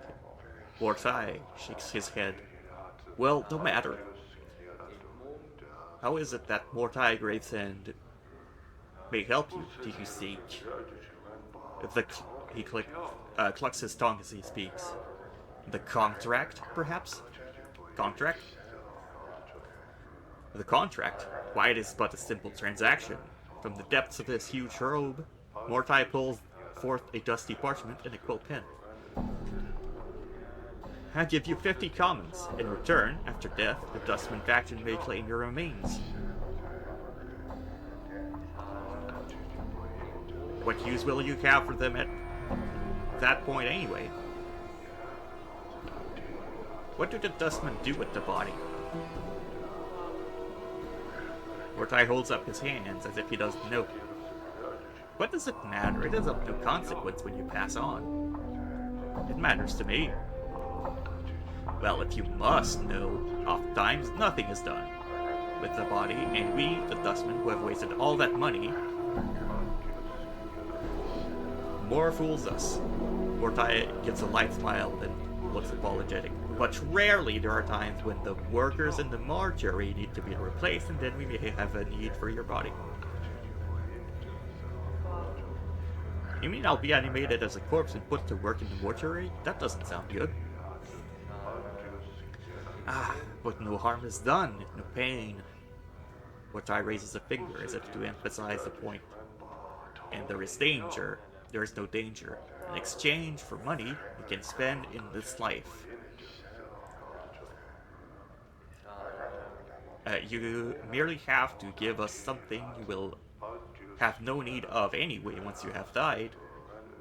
Mortai taps his chest. I signed the contract myself. If you must know, I shall no need of my body when I pass on. Howdy, Kiva. How goes it? Yeah, thank you for the hydrate.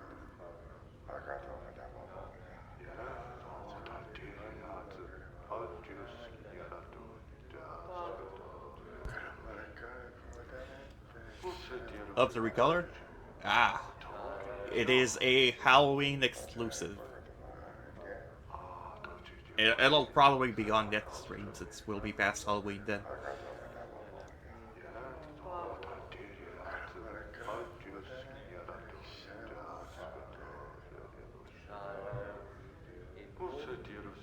Well, I'd prefer to rest in peace for a number of reasons. I don't think you can help me. Farewell. But I can help you. I can! Mortai calls out as you leave, his voice pleading. Return should you be in need of funds, and Mortai can help, all in exchange for your signature.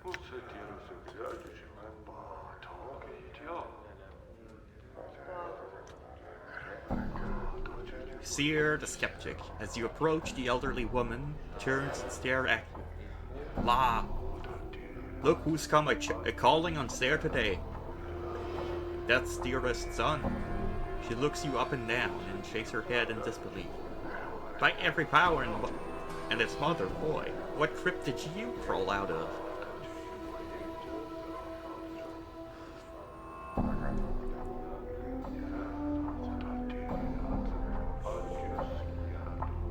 I didn't crawl out of any crypt. She frowns, her face wrinkling like crumpled parchment.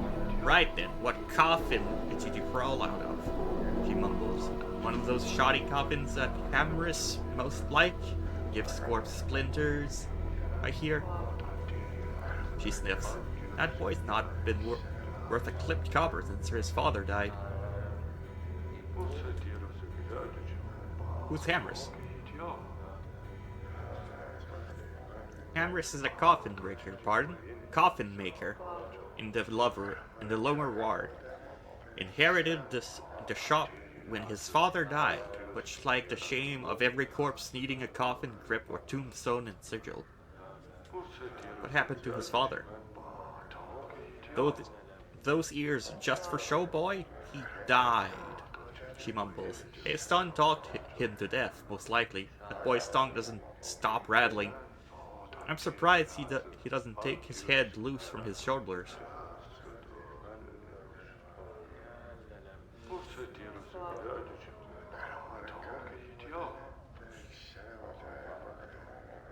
That seems rude to say. Well, it doesn't sound like I'd like to be buried in one of his coffins, then. Can you recommend anywhere else I could lie down and die? She barks a laugh that rattles your ears. Not here, unless you want to die of boredom. What's wrong with here? Someone pinch your sense and your sight, boy. She waves her hand around the bar. Look around. What do your eyes tell you?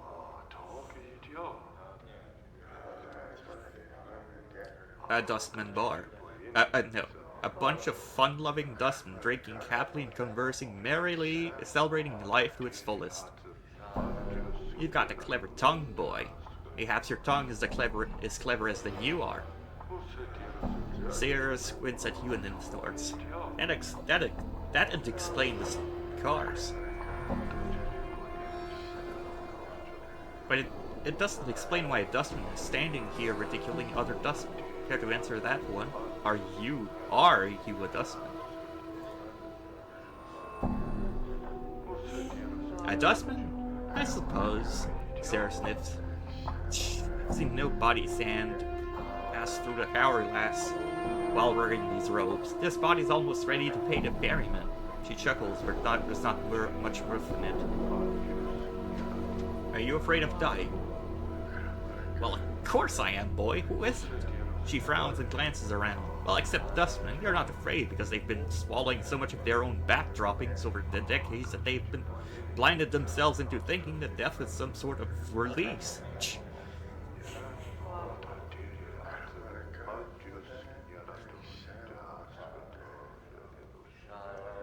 You don't sound much like a dustman. She shrugs. I guess the dustman robes don't fit me as well as they used to. What happened? She shrugs. Life, I suppose. Never mind you. I won't bore you with the niggling details. I'd like to know, actually. Oh, would you? She looks at you skeptically. How old do you take me for, boy?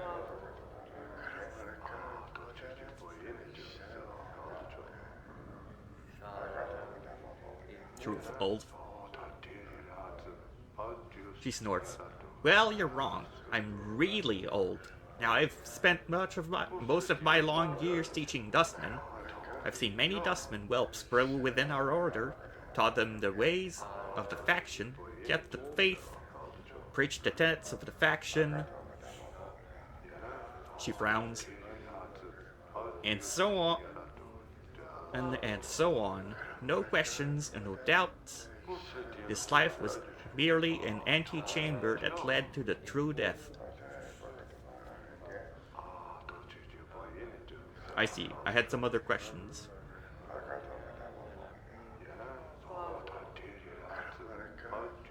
I'm searching for a man named Sparrod. Have you seen him? Sear's face crumbles into a frown. That dog. He's the worst of the collector lot. I heard he has his skip set up somewhere in Ragpickers Square, many streets west of the mortuary gate. Dangerous place, though. Some of the collectors aren't patient enough to wait for folks to die so they can sell them for a jink. Collectors. They're vermin that scavenge the bowels of the hive for bodies to sell to the dustmen. Make a living off the dead. A motley breed. Makes you ashamed share the same city with them. She sighs. Shh, please they help keep the streets clean. Now stick my leave, farewell.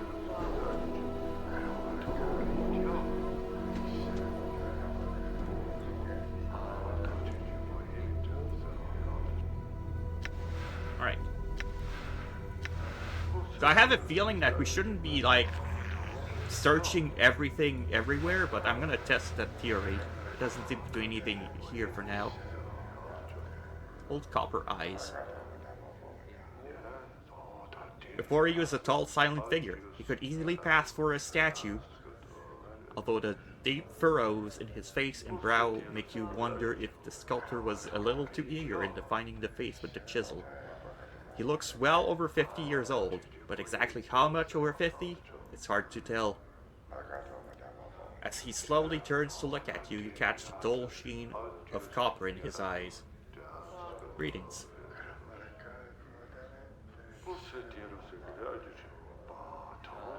Old Copper Eye stares at you. His eyes are difficult to make out past the black well of his eye sockets, but they look to have a coppery sheen about them. I have some questions. Copper Eye says nothing.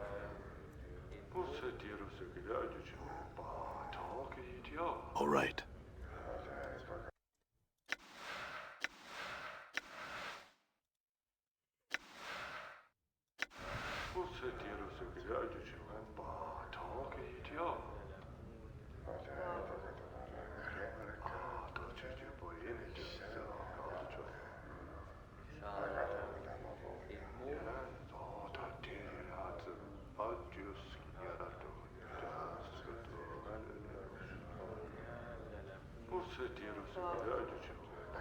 As you turn away, you notice Morte staring at you. Eh?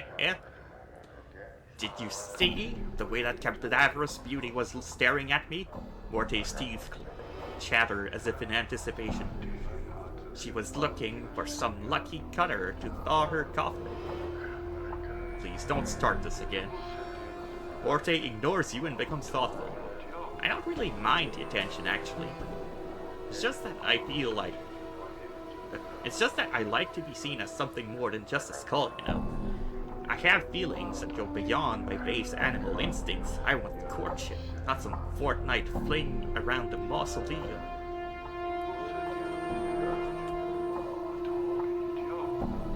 Morte, you are a skull.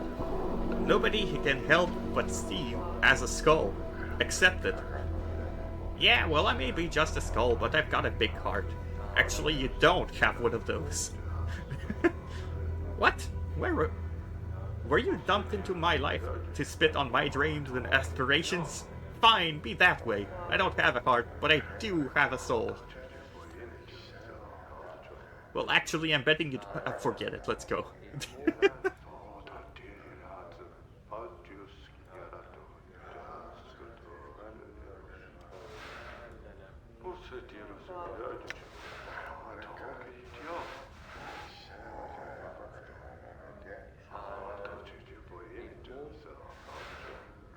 Wait, Emmerich. I remember that name.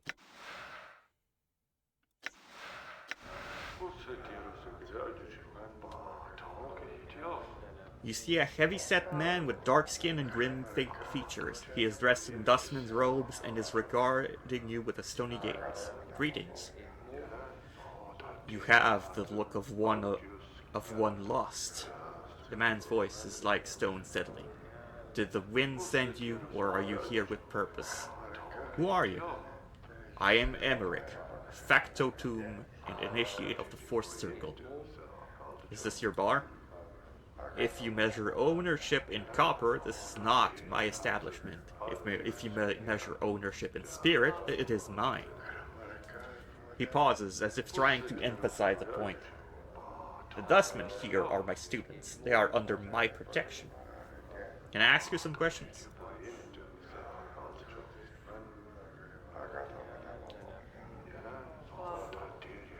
Would like to join the Dustmen. Okay, so you can join factions, apparently. I don't think I want to join the Dustmen, though. Can you tell me about the dead contracts? Do you wish to sign the dead contracts? What is it exactly? In exchange for 50 copper commons, the dead contract gives you, the Dustman faction, the right to your corpse after death. If you wish to sign the dead contract. Perhaps some other time. Farewell.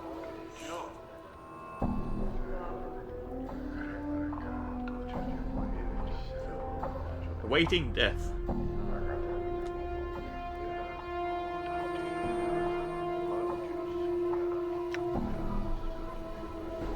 Alright, so that's another dustman that doesn't really talk. Alrighty then. Morte hisses at you. Let's go, Chief. This dusty might as well be fertilizer. Fair enough, let's get out of here.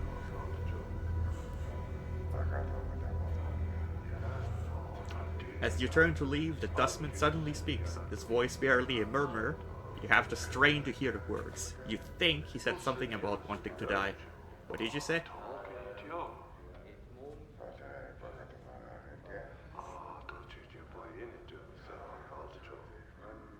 The boy's expression does not flicker. Do you want to die?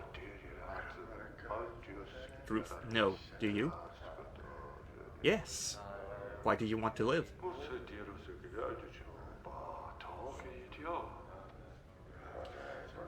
There are certain questions I need answered about my life before I'm willing to surrender it. I want to find out who I am.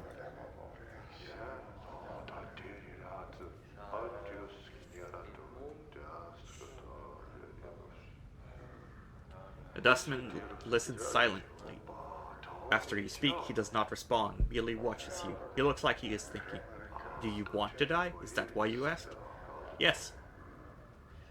Why do you want to die? This existence is a mockery of life. I do not wish to continue the charade any longer. His face wrinkles in disgust. Why would anyone wish to remain in this foul city in the center of a multiverse that feeds on pain and hatred? Death is silent, comforting.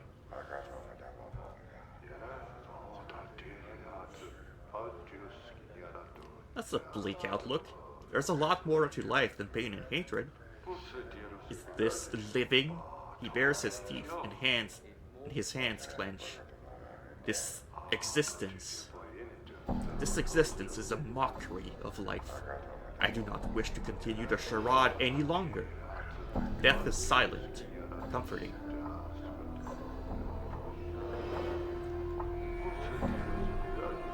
Trust me, it's not. The boy seems irritated by the comment. But how do you know?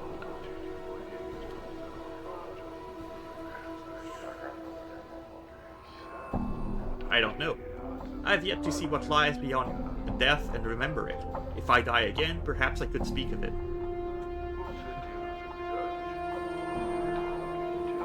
You lie. No man can die more than once without being resurrected by mighty magics.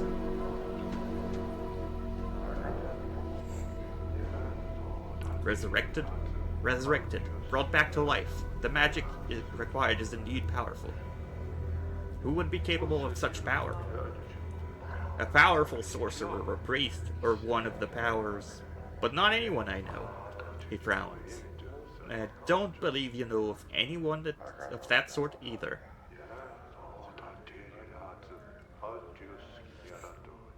If I ever die and remember, I will return and speak of it to you. Then you may gauge whether I lie or not. Farewell.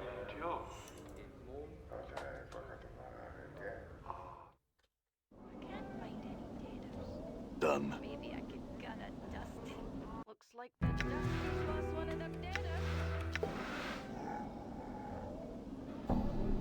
Who are you? Hike off. You see a striking red-haired girl dressed in leather armor. Her right arm is covered with a series of interlocking plates that look as if they were taken from the skin of some creature, and a horned shoulder piece protects her left arm. Oddly enough, she has a tail that is flicking back and forth as you watch.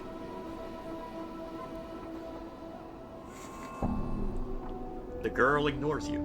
Greetings. I'm looking for someone named Farad. Do you know where I can find him? I might say more if you sweeten the question. She clicks her thumb and rubs two fingers together. Jink jink, eh? Jink jink. She means money. Oh. What the skull said? Hard coin. Alright, how much? How much is it that you know, eh? She studies you, then folds her arms. Come on, I haven't got all day. I haven't. How about 20? Alright then. She pockets the money, and it's gone so quietly, you have no idea where it vanished to.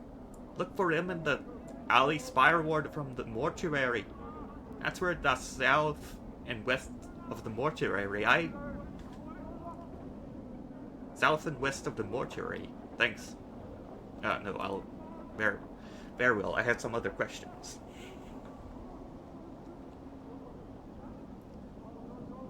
Can you tell me where I am? You're lost, but you're about to find trouble. Make yourself lost somewhere else, bubber.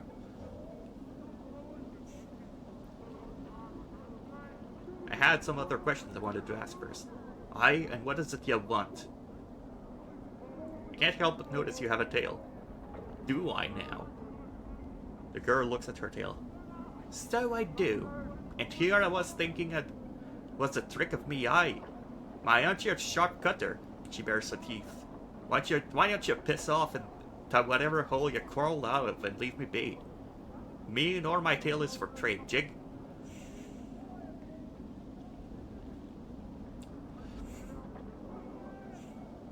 Okay, I had some other question.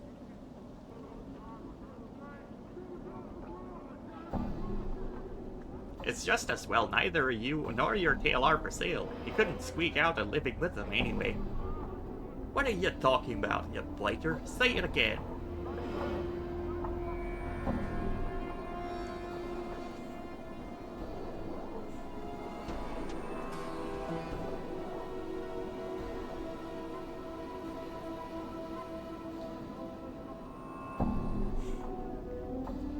You said that you couldn't make a living selling yourself.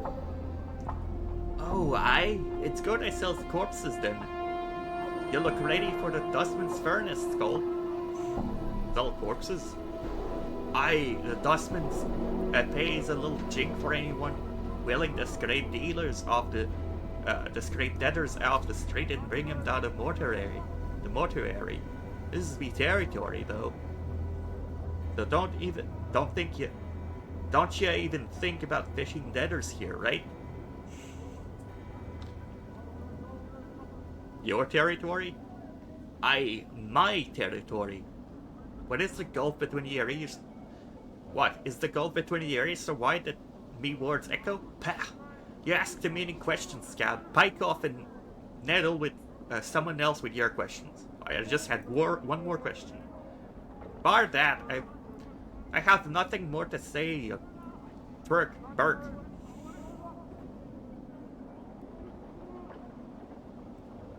I know debtors Well, today said what is walking it? ones looks like. Oh, I can still talk to her.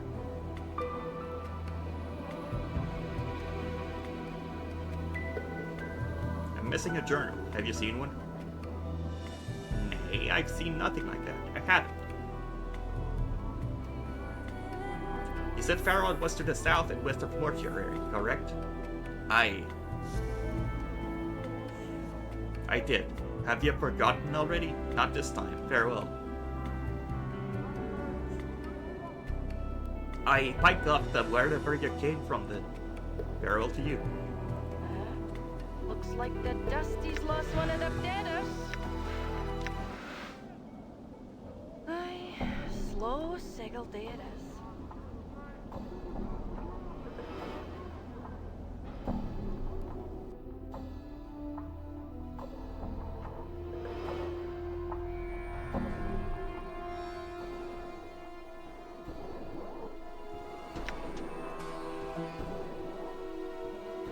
Ah, so this is the journal.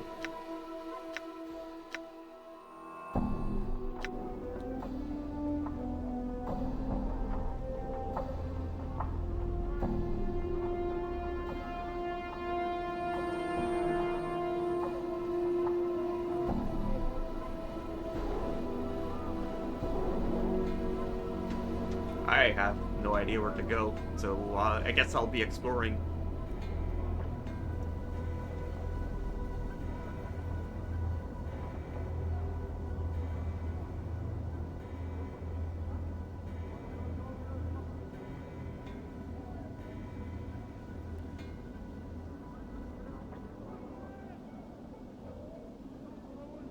Although she did tell me to go to the west.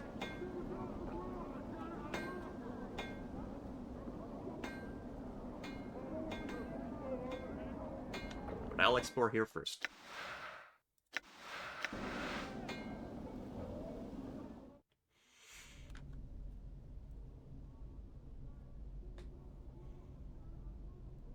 Blast! I almost had it this time.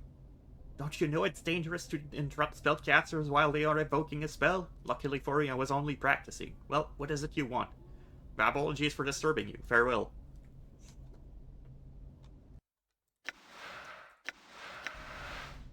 I'm gone.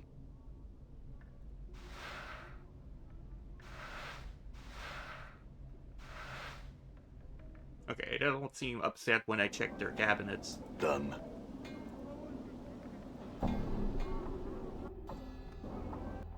Ah.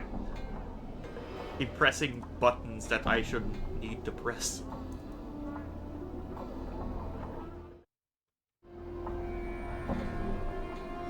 Done.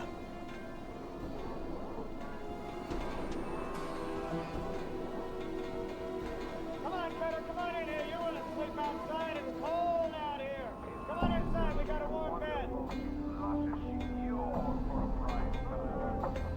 Hey, Cutter, come on in. Yeah, what do you want? We'll Your first impression of Mar is that he needs a long bath, preferably away from any creature that has any sense of smell. You can almost see the stench waft from his body in sinister yellow tendrils. He motions towards you, frantically in an effort to get you to come closer and talk to him. Approach this person and hear what he has to say. A look of excitement crosses his face as you approach. Thank you for stopping. My name's Mar. I have a favor to ask you of you. I'm listening. It's a matter of life and death. Of life or death. I must be delivering this to your box. Or it'd be me and for sure. This be bad luck that I twisted me leg something fierce. So will you help me delivering this box here for me? I'll deliver this box for you. Mar slowly takes out a small box from within the recesses of his rag clothing. For the briefest of moments, you see a look of regret cross his face. Then it is gone. As he looks at you and hands you the box. A slight shimmer surrounds the box as both you and Mar touch it. A sigh of relief is heard as Mar releases the box into your care. What now?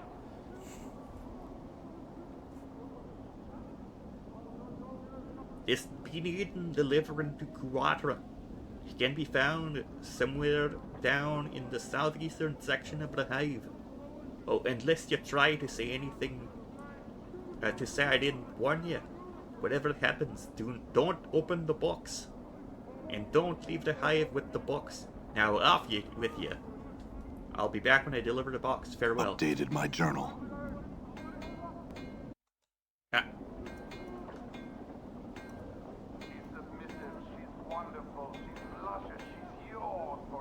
Hey, you! Hey, Cutter, come on inside and get warm.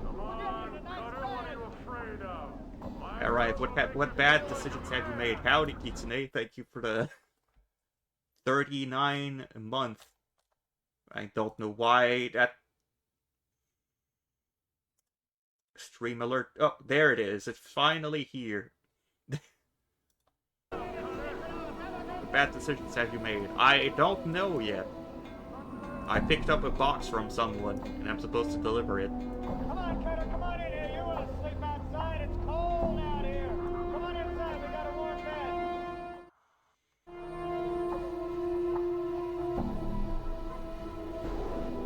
Done. So what's this game? A very old game. It's called Planescape Torment.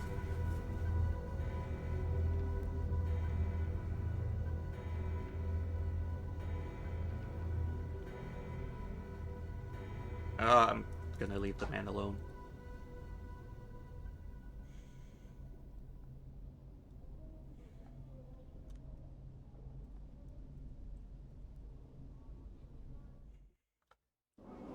I'm gone.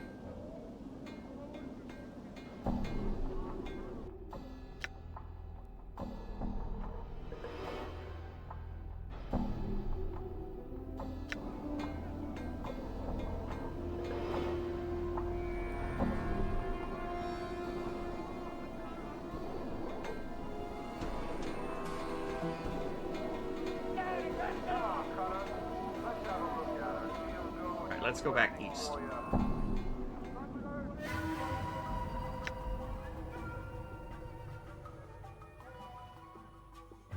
A person named Kuwatra can be found in the southeastern section of the hive.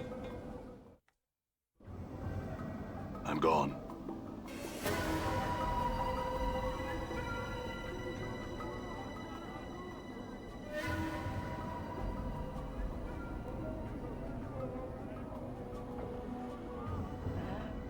Looks like the Well, Dusty's lost what is one it? of the deaders. South and west of the mortuary. Nothing parallel. Looks like the Dusty's lost one of the deaders. Another country telling us Copacabana.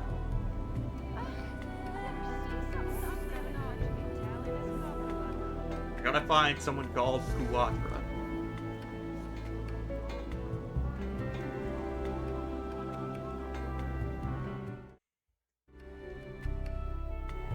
You are not that person. All right.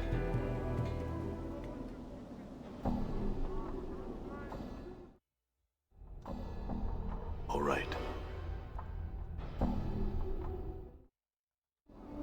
Done.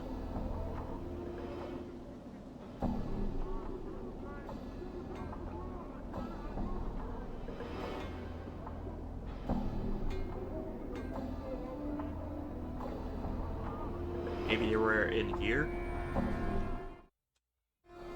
I'm gone.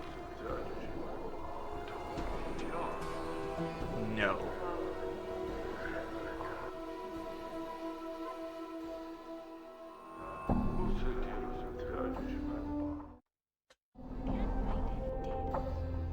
Maybe I can get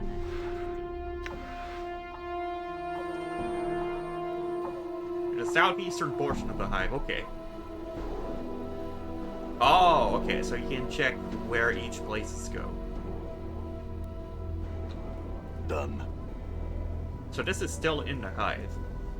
Going through here. All right.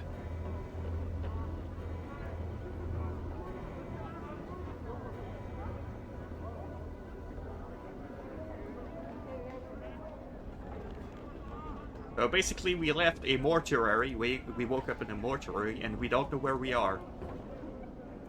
And we got woken up by a skull. That is currently our party member. He is a fighter.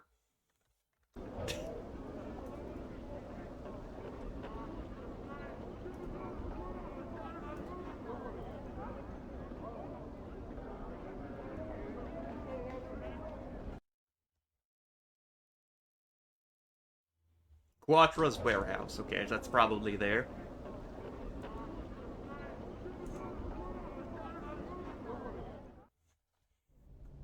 I'm gone. Quatra.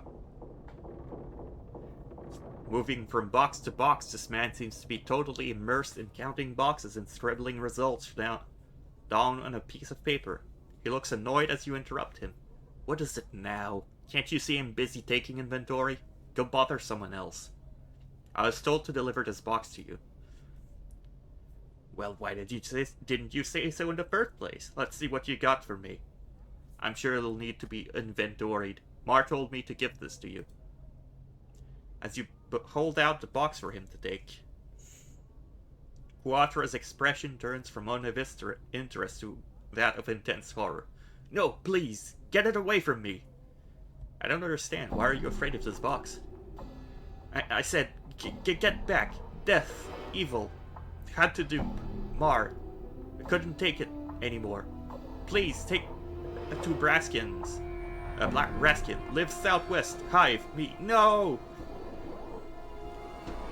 Apparently the sight of the box is just too much for him, as he runs screaming from the building. Wait, what am I supposed to do with... Updated my journal. Uh-oh.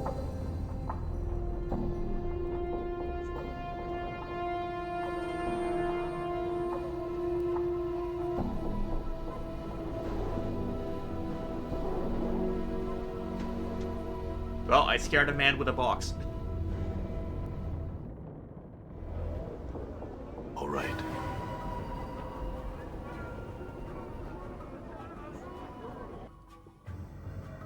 Smoldering corpse bar.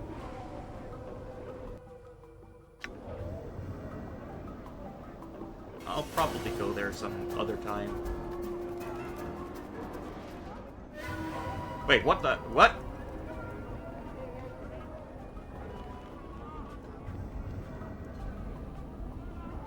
Bugs were attacking me. Okay, bye. I'm gone. You can't follow me through maps.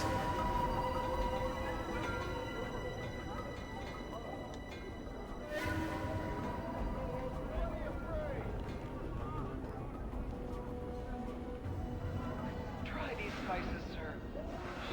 You can just taste them all over here.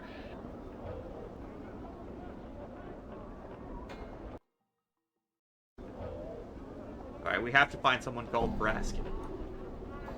I'm gone. Come on in, Basher. We have the best blades in town.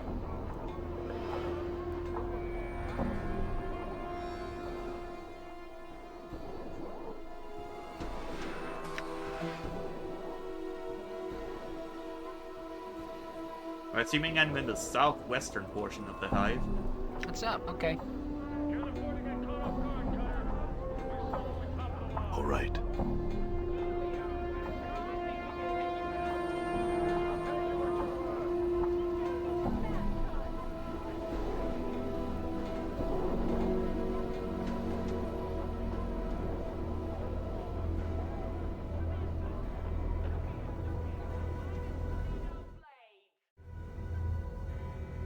Braskin.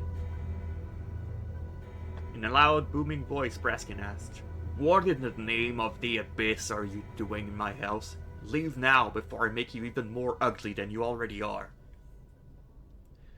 "I was asked to deliver this box into your care." "Well, why didn't you say so? So hand it over here, and you can be on your way." As you present the box to Braskin, his expression changed from one of anticipation to one of that of amusement. "Whoa there, I won't fall for that trick a second time. Put that thing away and leave."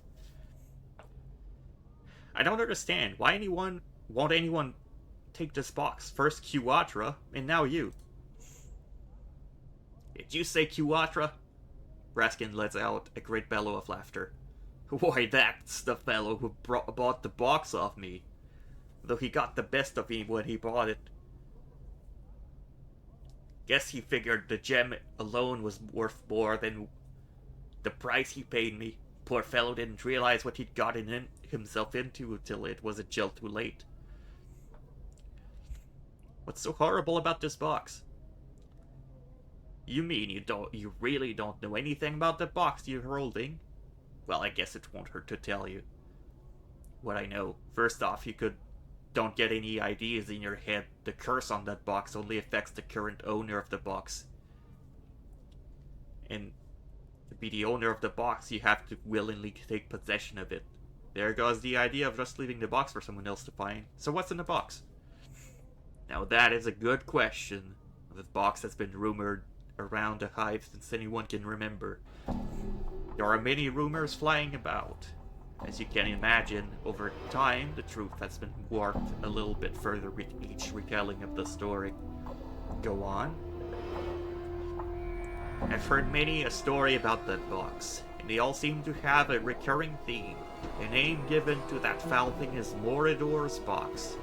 The owner of the box will die should he or anyone else open it." As to the contents, who knows? Some say it's an ancient dragon, while others say it's the evil sword of Mordor himself.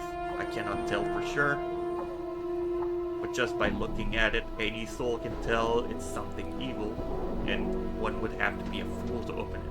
What am I supposed to do with it? I would suggest you go see Shilandra. She lives in the northeastern region of the Hive. It was from her that I won the box. Who knows? Maybe she will have more knowledge of what to do with it. Or you can find some other clueless Berk to take it off your hands. It's up to you. I wish you luck. Updated my journal right.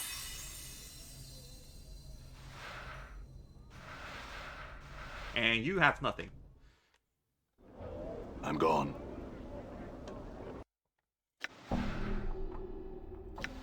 So taking the box was not a good decision, but I am gaining experience from it, so it was a good decision. I'm gone. That's just a random hive dweller. I guess there won't be All right. anything to find in any of the... All right. Yeah, there's never anything in the containers. Done. Gotta check something. Alright.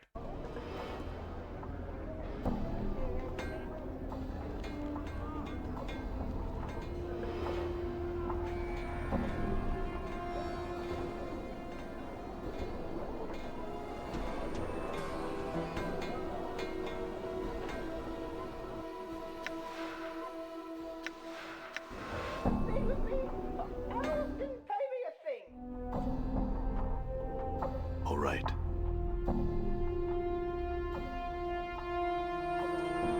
You see a squat man with rash-covered skin and several pustules covering his face. His clothes seem to mark him as some sort of official, but they are dirty, wrinkled, and covered with rat hair. As you watch, he idly scratches himself with his stubby fingers. Greetings. I. The little man shrieks and jumps, startled. Clutching his heart, he takes a deep breath and pushes his spectacles up his rash-ridden nose. Yes, yes? And what is it I can do for you? He scratches his nose as he looks up and down, studying your scars. I have little to nothing in the till, so if you've come to plunder the premises, the locale is ill-chosen. I'm not here to plunder the premises. Who are you? I am the respected Phineas T. Lord the 39th, in charge of this hive branch of the Office of Vermin and Disease Control. It is my distinguished privilege, he scratches his chest and puffs up, to inform you that we, in the bureaucratic sense of the word, we, meaning to encompass the sigil bureaucracy as a whole, are accepting bounties on all manners of vermin and strays that infest the, he scratches again, fair streets of Sigil, hub of the multiverse and the city which sits at the center of all things, the city which all other cities are measured. Bounties? Updated my journal. Yes, yes, we in the bureaucratic sense of the word we, meaning to encompass the sigil bureaucracy as a whole, are accepting tangible proof of the eradication of brain vermin, aka cranium rats, from the hive area, where they have clustered quite thickly for the past many years. As a recent census of the vermin population has shown, I am empowered by the Sigilian bureaucracy to pay a bounty of... He puffs up dramatically. 1 copper conman per cranium rat delivered to my branch office. Cranium rat? Cranium rats are a species of vermin that become more intelligent the more of them are in close proximity of each other. 1 cranium rat alone is but a nuisance that chews at boards and burrows into food, but 5 or 10 or more, and their intelligence grows until it surpasses even the intelligence of one such as myself. Scratches, then sifts disdainfully. I imagine that 2 or 3 cranium rats may be enough to outwit you, sir.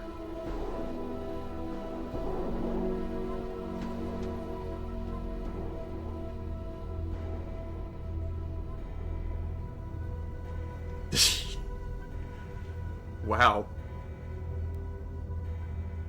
This dialogue option. How many cranium rats are in Sigil? More than enough to last a bounty hunter a lifetime. Perhaps several.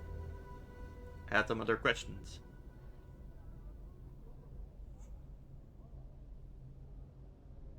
No more questions.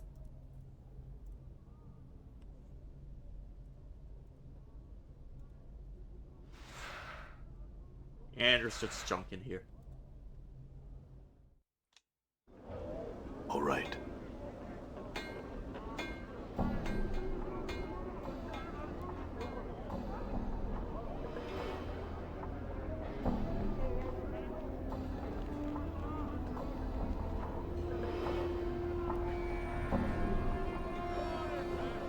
We have the best blades in town. All right.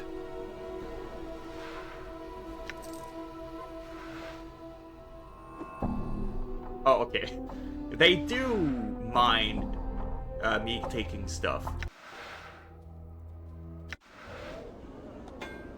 Done. Alright, I'll go back in here, do that conversation again.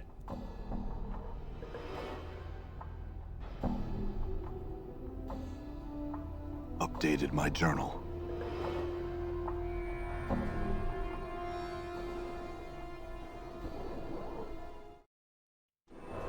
All right.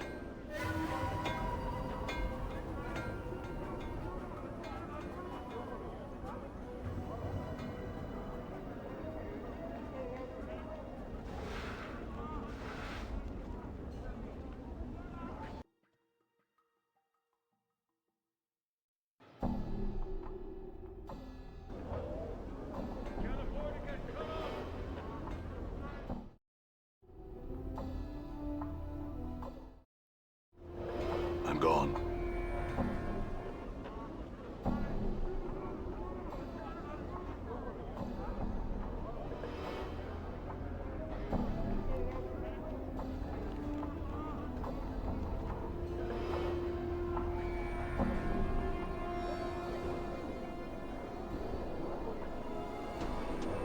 Using Hydra eyeballs in acting, keeping it dry, delicious. Come on off with you there, let's go.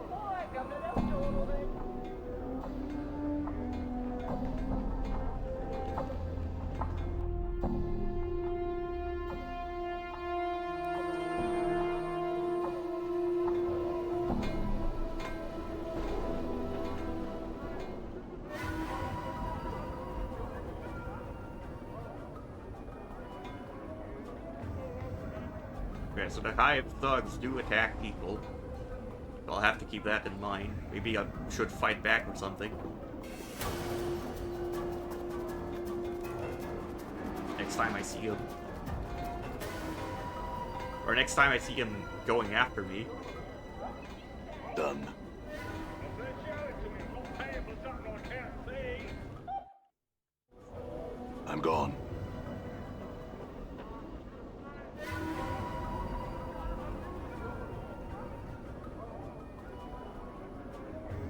Yeah, like these three.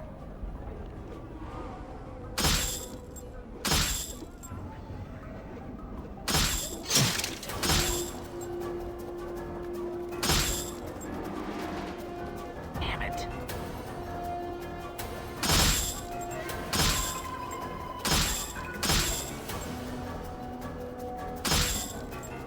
No, it's murder. They attacked me first. It's self-defense.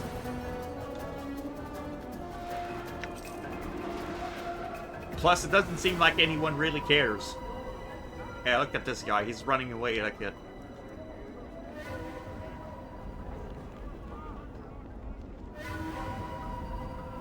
And there's more of them.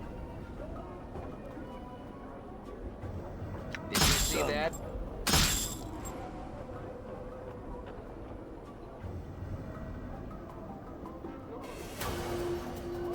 Damn it.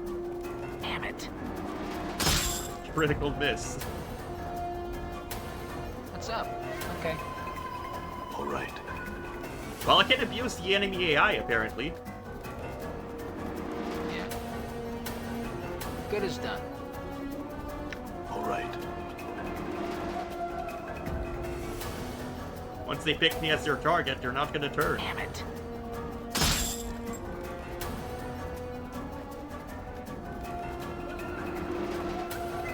But I can fight back.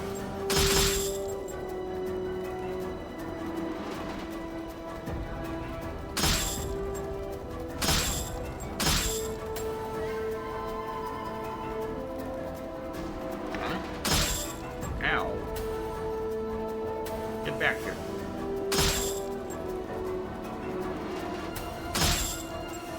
I'm gone. Gained XP and money from defending myself.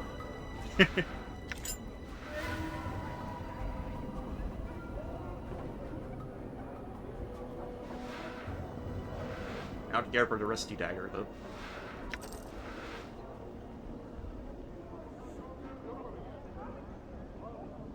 I'll put you out of your misery. Ow.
I'm gone. Not a crutch to be telling his copper about now. Ugh, I've never seen something Well, so ugly. I've what not. is it? I'll end with some mortuary.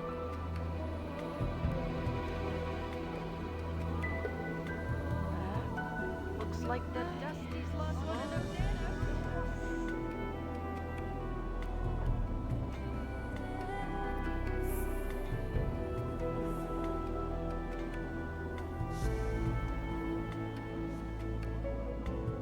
So this is the mortuary. This is where I arrived from. Store has been sealed. Okay. So south and west from here.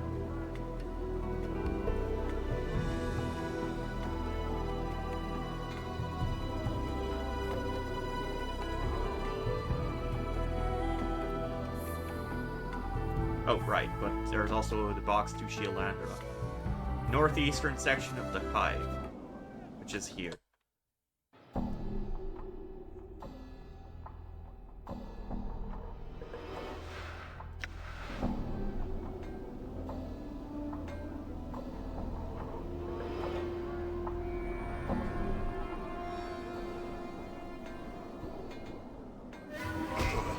Ow. I'm gone. What? Sure, why not? Done. What's up, Chief? All right.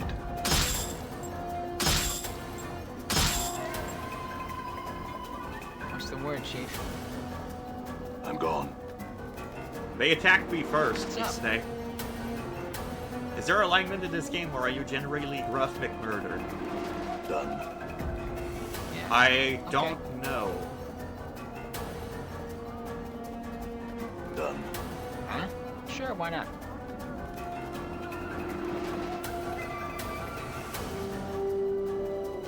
Done.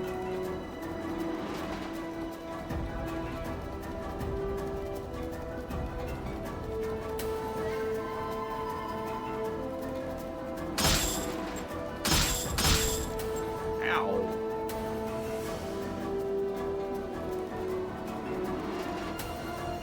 I'm also not built like a fighter.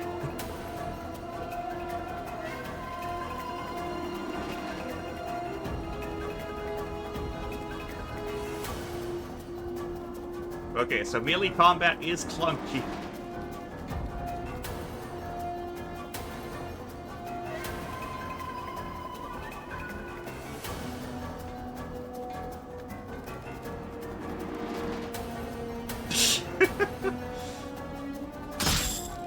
I There we feel go. stronger. Level up. Looks like the Dusties lost one of the deaders.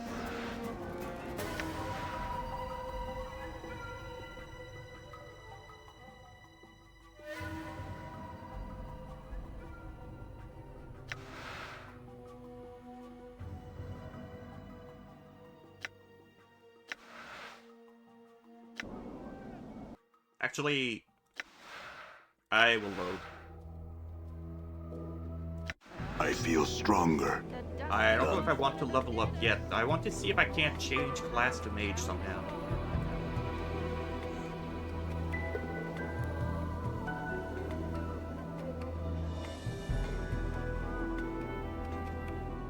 We'll finish off the stud that attacked us.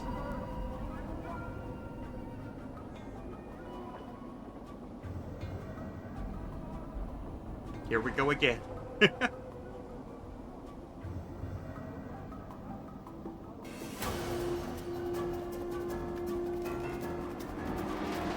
deaders today said walking ones looks like.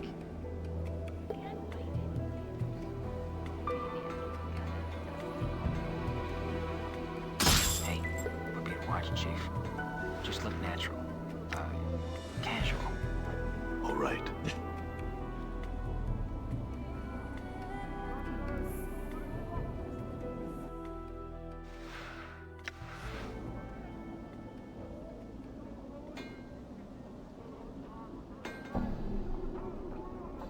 So you haven't seen Morte talk much while you've been here, Kid Stay, but you would Alright. like this character, the skull, floating skull.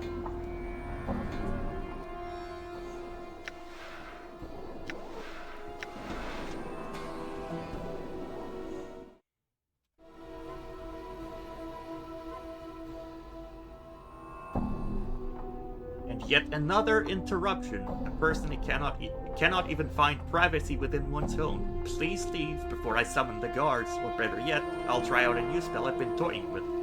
I wish to learn more about this box. You hold Morador's box for Shilander to examine. Ah yes, I remember this box well. I acquired it some time ago. What do you wish to know about it? You seem to know something about magic. Can you tell me what spells have been put on this box? For many years I studied the box and tried to learn its secrets. Spell upon spell have been woven into it. To my amazement, my studies revealed that all the spells are the type used to confine fiends. Fiends? You mean there are fiends trapped within this box? No, not fiend. A fiend. And judging by the sophistication and power of these spells, it would have to be one of significant standing and power in its realm. I have more questions I wish to ask. Where did you get this from? Let me think. I don't recall whom I got it from. I just remember I was down in the marketplace looking for some spell component when someone offered me this box. After testing the box, I found it to be cursed, but was intrigued by the spells woven into the box, and so I purchased it anyway. If you were so intrigued by the box, what made you decide to give it away? I was young and brash back then. In my relentless pursuit of knowledge, I carelessly undid one of the spells. Looked closely at the box. It was like dew when I had it. The signs of decay are an indication that the spells are weakening. I realized I was in danger if I kept the box any longer, so I held a contest to get rid of it. A contest. It was the most expedient way to rid myself of it. I simply invited all the bashers in the hive to fight each other to determine who was the best. Bashers are notorious for having big muscles and not much upstairs, if you know what I mean. They came like flies to honey. I offered some money and the box is a prize. I believe some basher named Braskin won the contest.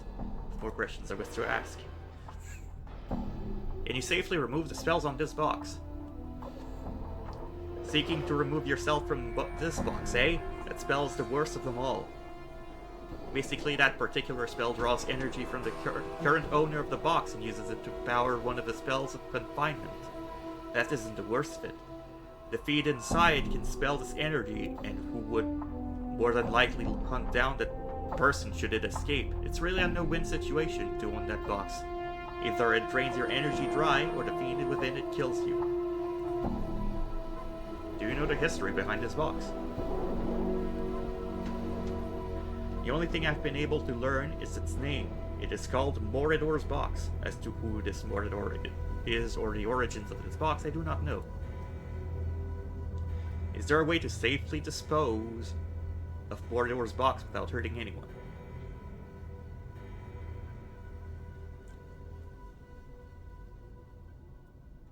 Okay, also, somehow Twitch said failed to send message instantly on first message attempt. Ooh. I don't know what's going on there.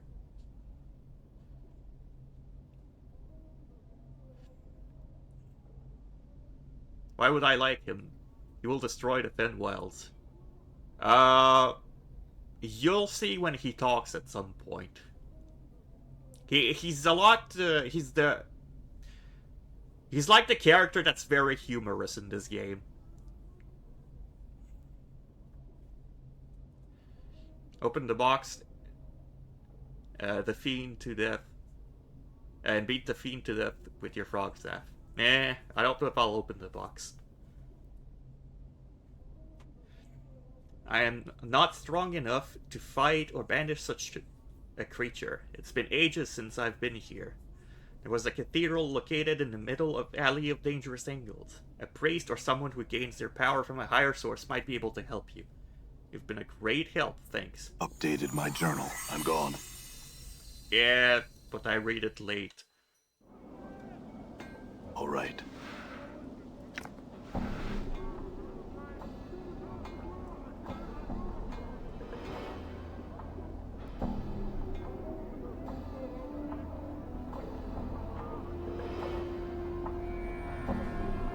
Wait, I guess I can talk to him. Hey, what's eating you, Chief?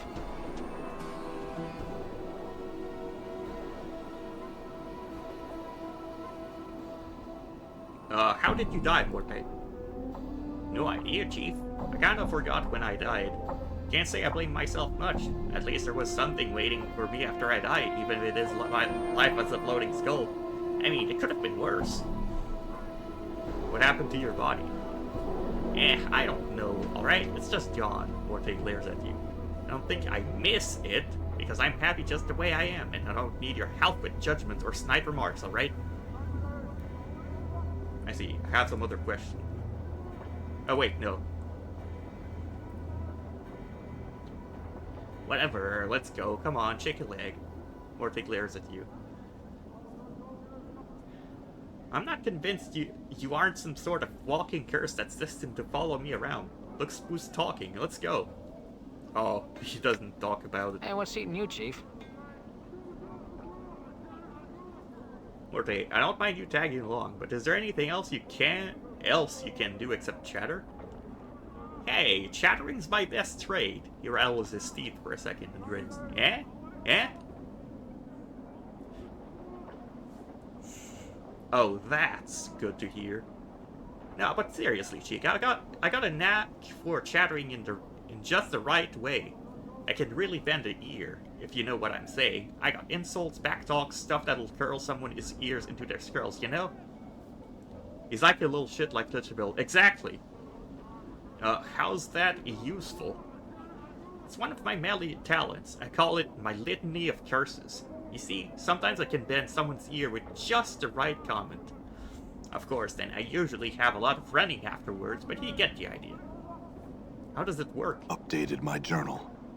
Well, I can spit insult at somebody until they get mad enough to chase me around. Morty has an ability called Litany of Curses. It is not a non-magical taunt. If the target fails to resist it, they suffer a penalty to their armor class attacks, and will do nothing but try to engage Morte in melee combat. He has a taunt. Note that the more insults Morte hears, the better his litany of curses become. The litany of curses is very effective against mages. I'll keep that in mind.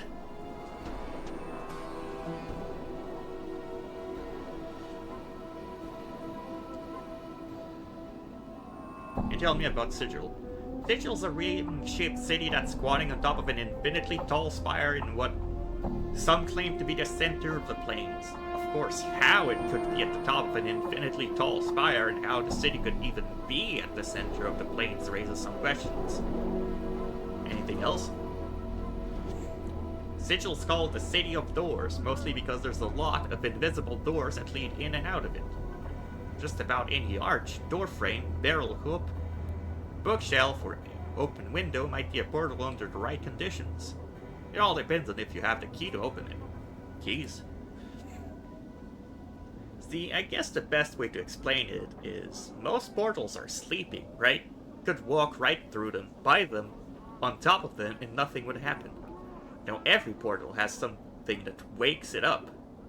That could be a tune you hum to yourself, a loaf of week-old Bitopian bread, remembering that what your first kiss was like, and then bam, the portal gets its juices flowing and you can jump right through it. Whatever's on the other side. To whatever's on the other side. Like where? Anywhere, Chief. Literally. Any place you can think of. There's a portal there. That's why Sigil's so popular across the plains. That's all I wanted to know. What's up?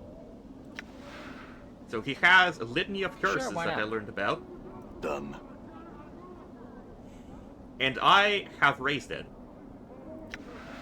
This is something I learned at some point.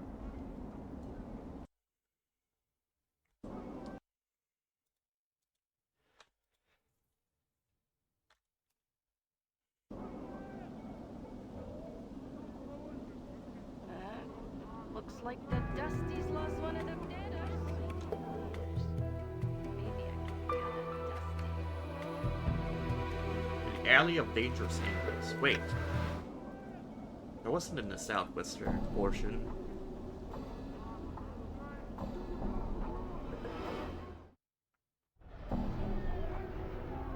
Oh, I was. Greetings, stranger. Looks like you're in dark alley shift territory now. Looks like you've got a purse that could use some lightening. You better pray it's good enough.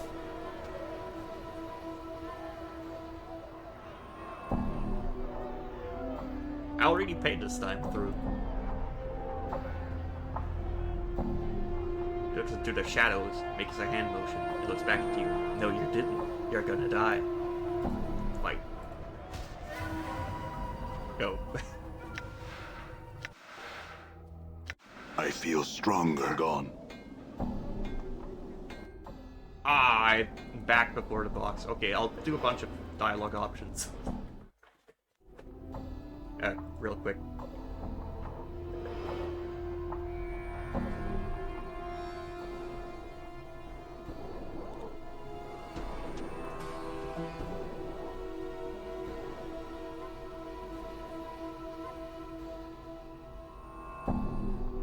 Updated my journal. All right.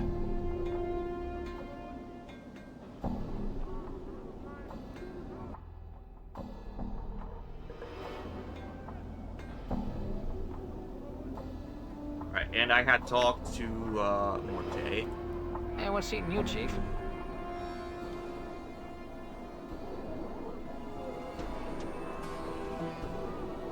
Updated my journal.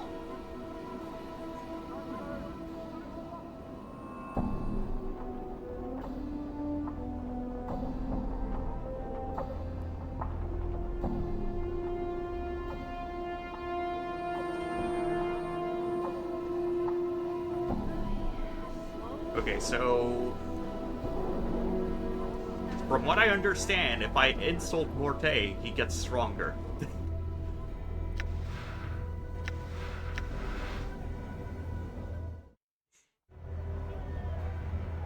Done.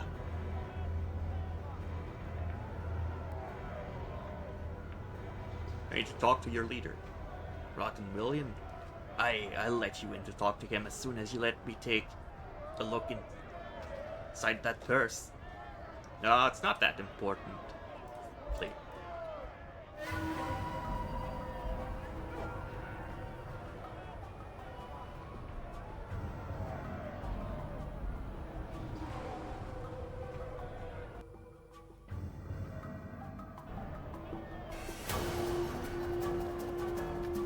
Yeah, just run in here.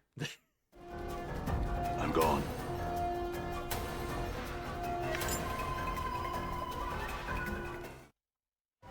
All right.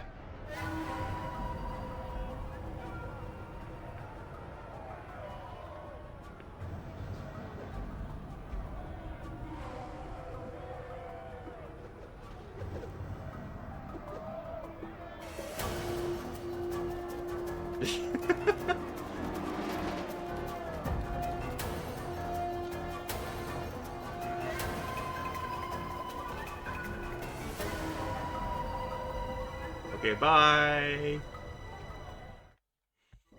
Done.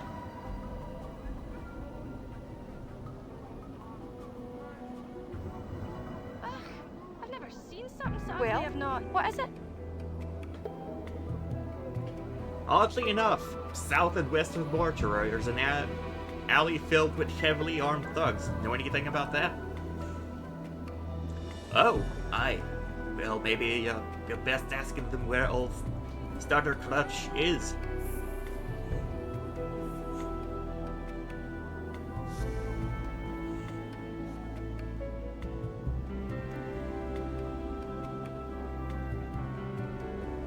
Enough of your lies. Tell me where Farron is, girl, or you'll soon end up amongst the city's dead.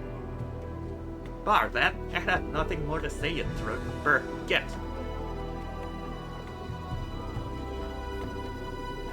Well, Looks what like is it? Dusty's lost one of their deaders. Ugh, I've never seen something so ugly. I've not. Maybe I can cut it. A cathedral located in the Alley of Dangerous Angles. Ugh, I've never seen something so ugly. I've not. Alright, let's go back in here then.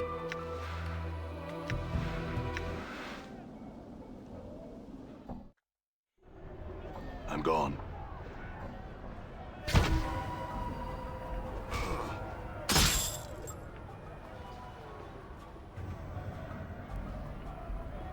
Alright, let's kite them.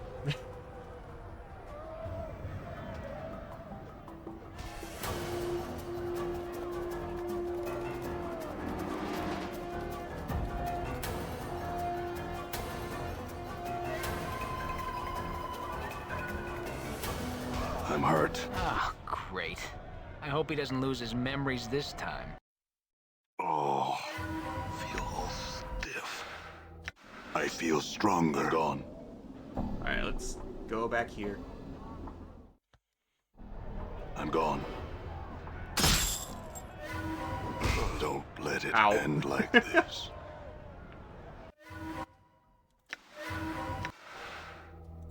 I feel stronger.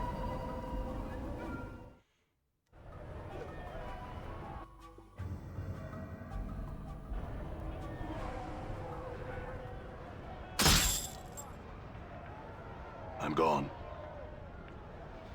That's okay. Done.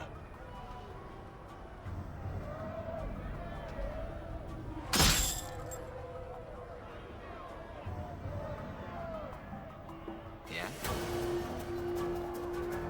I'm gone. Did you see that? Huh? Done. Yeah? How do you like my running around?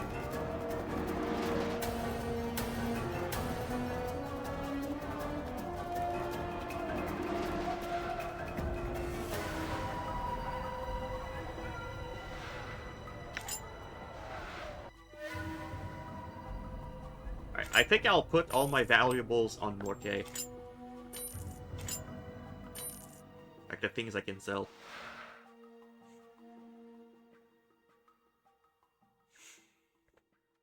And probably sell that too.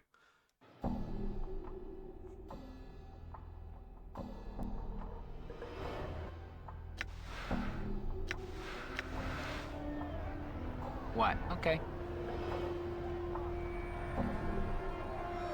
I'm gone. What's up? Okay.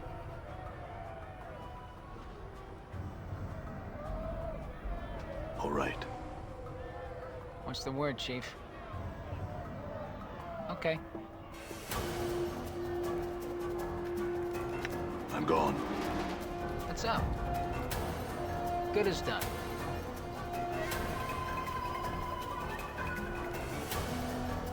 Done.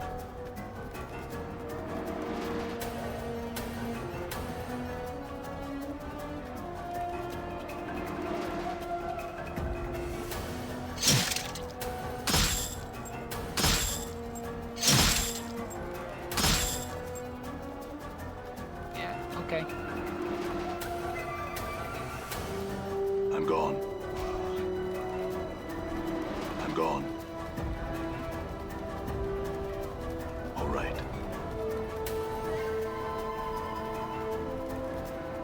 Hey, look and watch, Chief. Just look natural. Casual. Huh? Sure, why not? All right.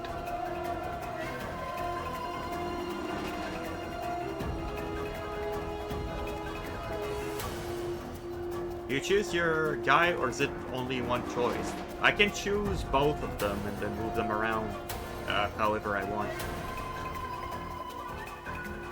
Okay, so that's the cathedral I want to go in.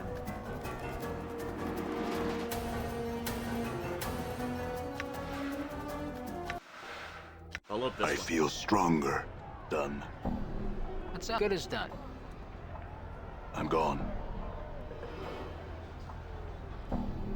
Alright, you probably want to talk to me.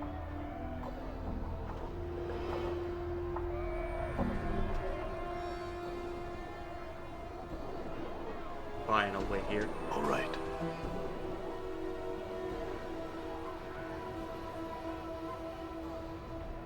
Yeah, okay. I'm gone.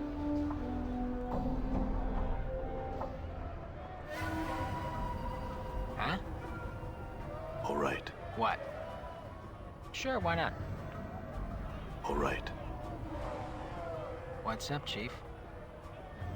All right.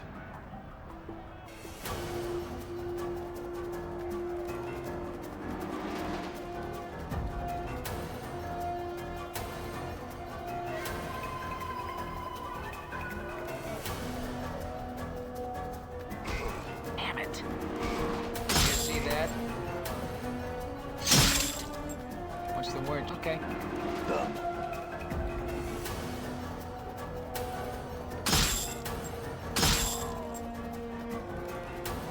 What's up? Sure, why not? All right. You see that? Looks like my skills have increased. Okay.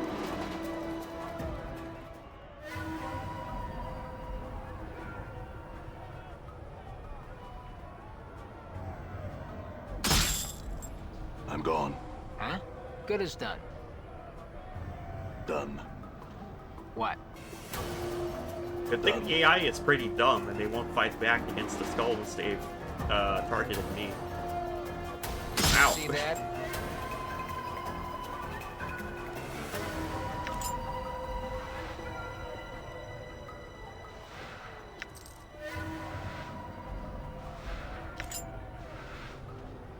I'm gone.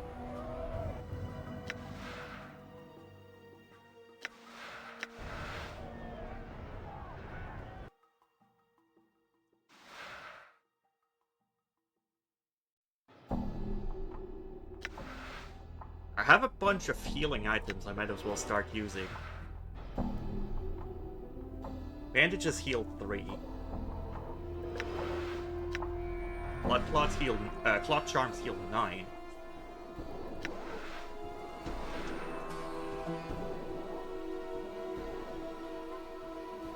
This gives health and armor class.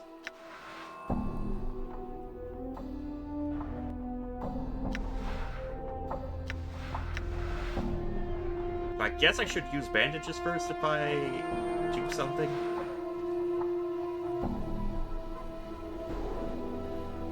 Lorte levels up as a fighter.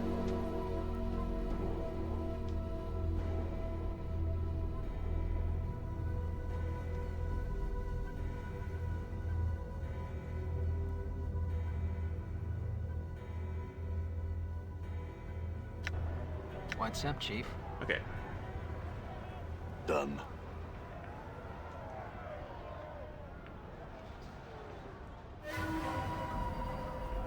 What's the word? Okay.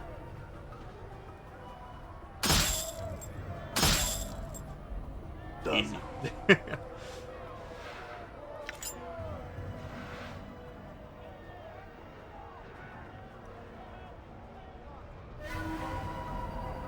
What's up? Sure, why not?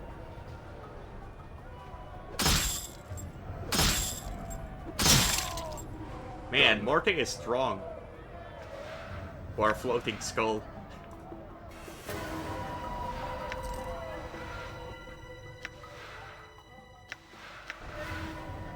Yeah, good as done.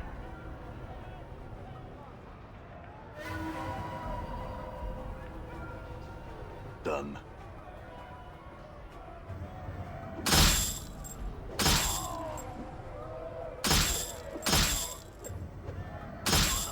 I'm gone. Maybe I should just have Morte go first then. Huh? Sure, why not? Aggro, a little bit of aggro control.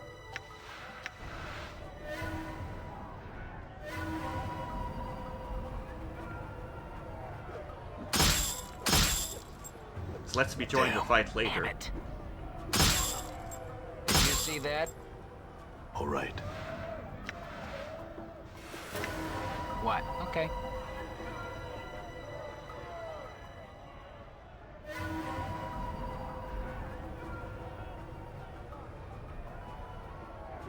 Yeah, just bait them. What's up? Sure, why not?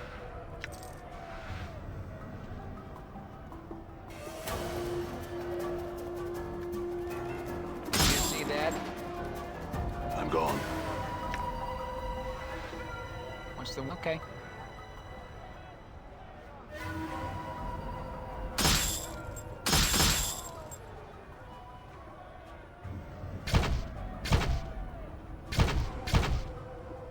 Oh, that one's stronger. He's the leader. I'm gone. I thought that one's stronger. Got 300 money. Yes!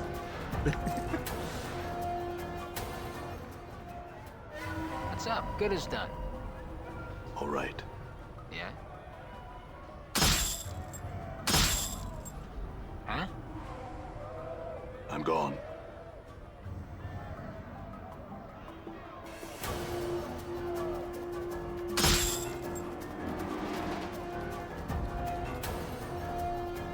Did you see that? Stronger, but can't even hit anything still. I'm Nah, gone. he's alright. He's got some good 2 hits.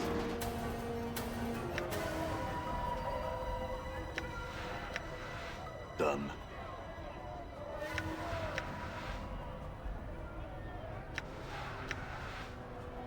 Bash failed. Done. I guess I can only fail this one.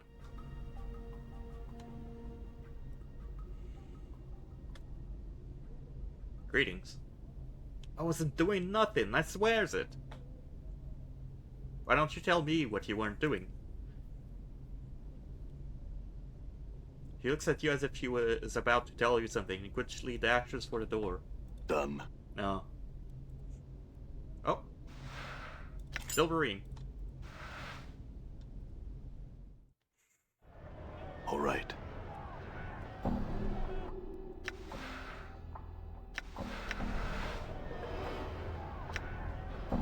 Can I just keep trying and eventually Hey, get it? Done. We're being watched, Chief. Just look natural. Done. I'm Casual. gone.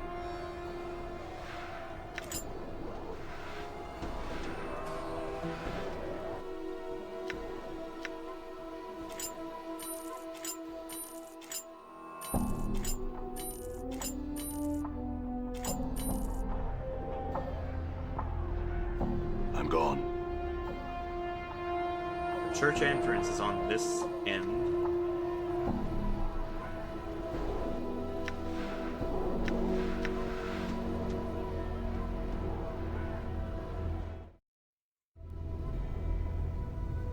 All right.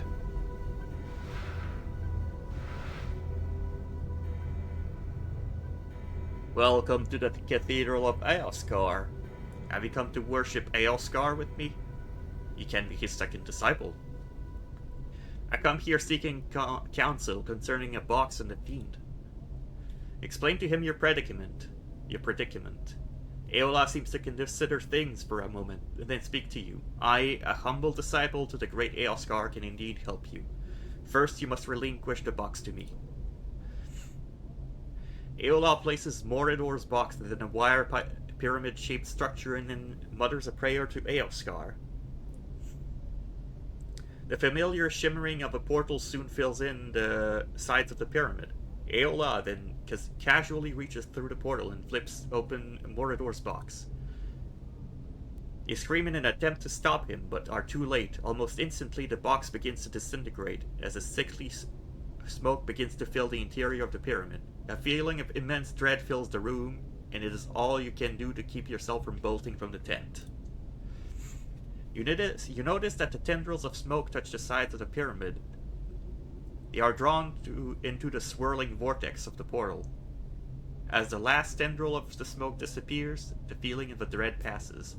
Aola smiles a bit nervously at you. Witness the power of Eoskar, keeper of the gateways.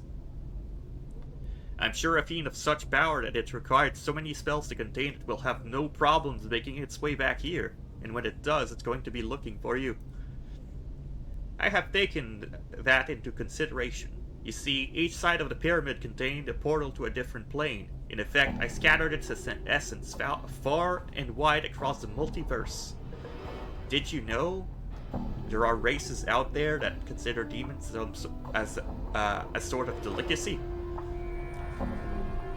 He begins to chuckle softly as he reaches into the pyramid and sifts through the ashes of the box, removing the gem that was attached to it.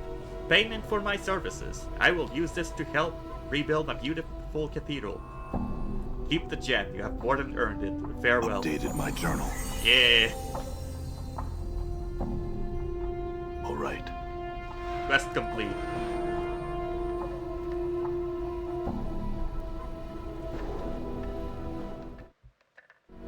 I'm gone.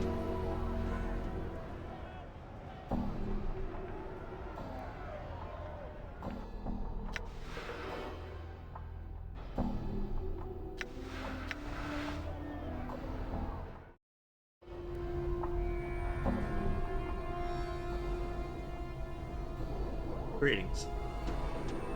Rock in trouble. Big help. Big. Help you do? What's wrong? Rock forgets rings in tent. Friends need to do magic with. No rings, be mad at Rock. One ring brown, like Jink. Other shiny like mirror. Last is pretty and yellow. Bring for Rock? I'll bring them back for you, Rock. Updated my journal. I got all the rings here. You new friend of Rock now. Rock take rings now. Rock thanks new friends. Updated my Farewell, journal. Rock. Masters, Rock has the rings. Then let us begin.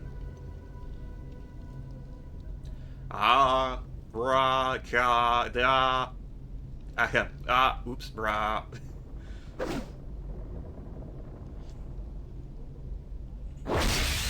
We did it! Watch out! It's attacking!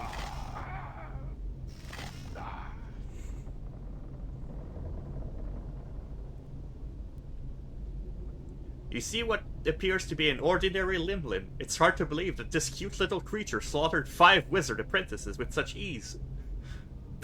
What? All right. Scroll of Identify, Scroll of Armor. Okay.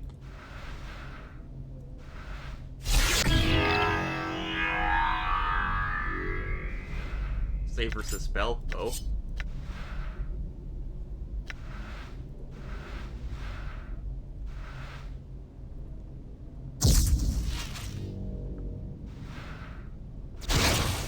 keep running into spells, I think. I'm hurt. Go, leave.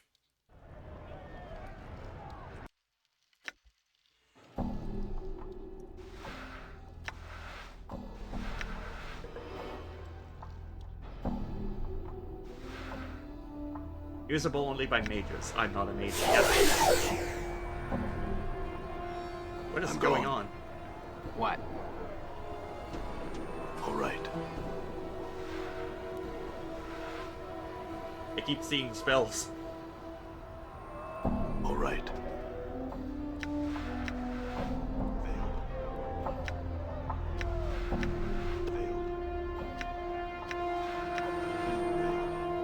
What's up, Chief? Good as done. Okay, you can't I'm pass gone. this one either.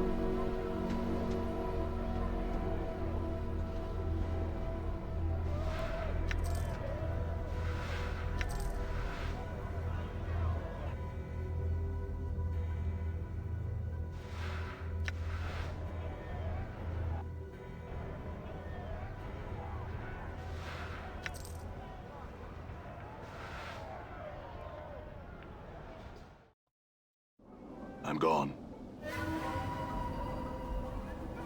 What's the word, Chief? Good as done. And I just returned and there's already thugs here. Done. What's up? Sure, why not? Done. Yeah.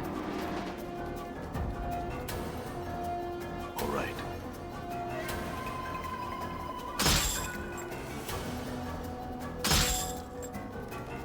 Huh? Done.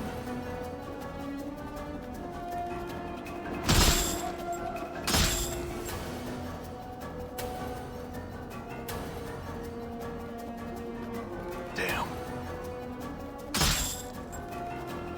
Done.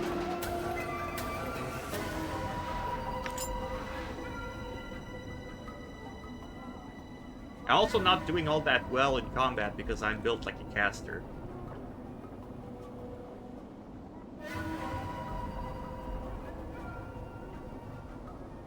With no casting class.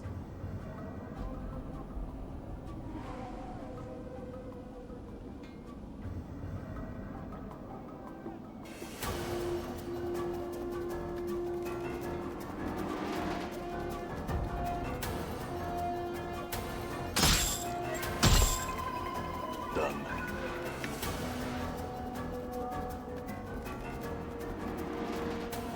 Let's see, do we have anything new? Well, They said what walking is it? ones looks like.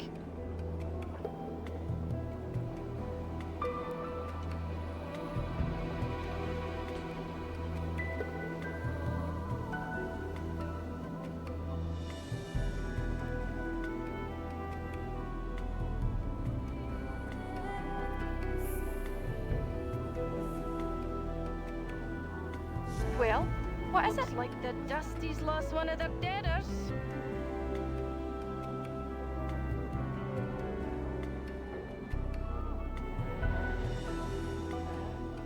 Looks like the Dusty's lost one of their deaders.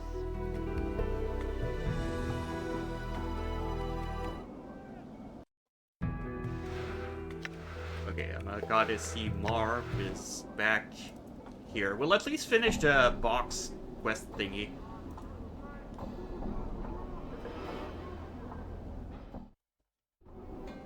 I'm gone.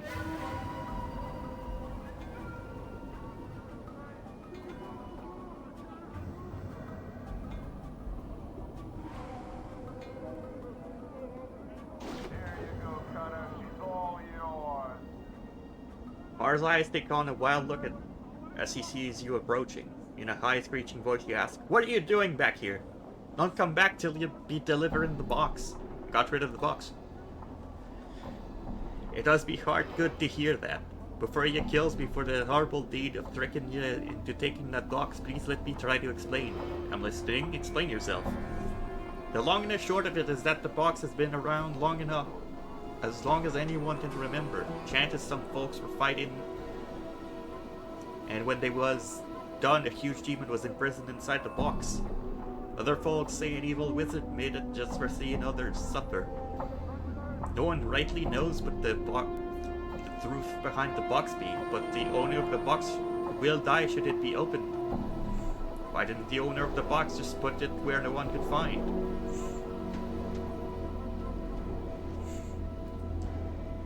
It seemed it should have been as simple as that, but who among us could live with a death sentence lingering over their head?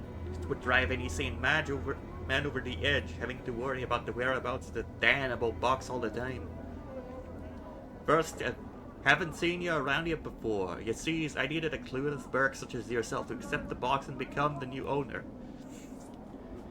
Everyone's around here knows not to take the box for any price. Secondly, if you didn't examine the box when you had it, you would have noticed that whatever magics were placed on it were weakening. With me being the current owner and all, you can see as I needed it to pass on right quickly. Besides, if anyone looked ready to pass on to the next realm, it was you. You want to talk about passing to the next realm? Keep talking or you'll find out about it. Obviously, I picked a cutter of no small means. Surely this has been but a minor inconvenience to one such as you. I offer this weapon and some jink to line your purse as a reward for your troubles. This is all I own, and coincidentally, it was what Kuatra used to get me to take possession of the box. Give me my reward and then leave me. Updated my journal.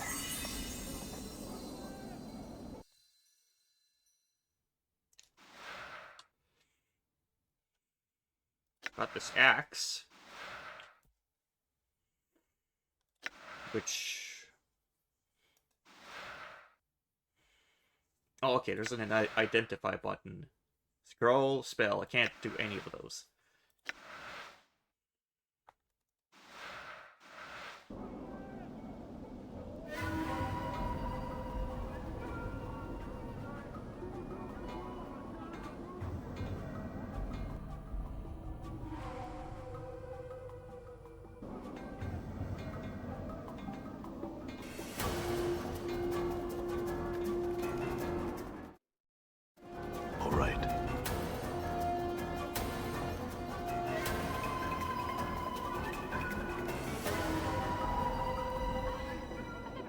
Well, what is it?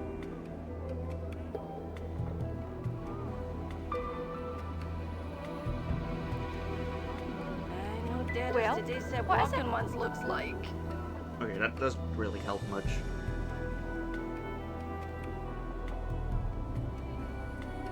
Done. Maybe I gotta clear the alley now that I kind of started fighting in there. Done.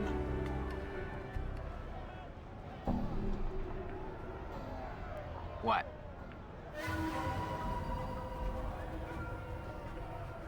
All right.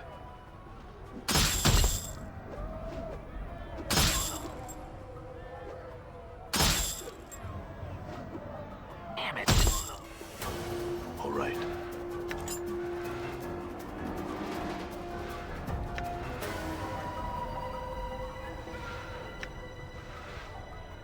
Okay. Transfer the valuables to you.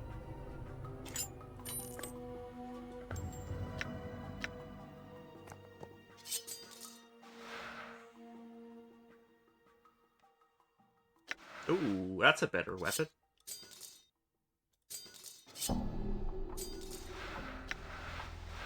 Two to 5 piercing. Green steel dagger. Much lighter than normal steel.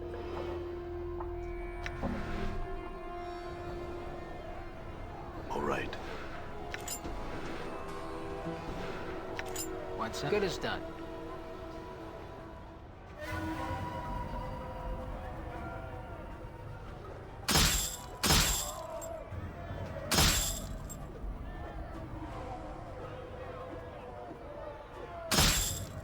Did you see that?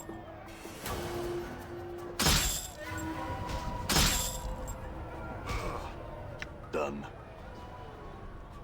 What's the word, Chief? All right.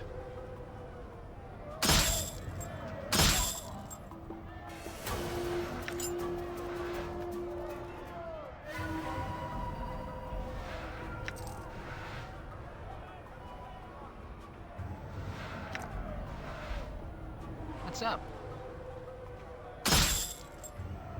All right.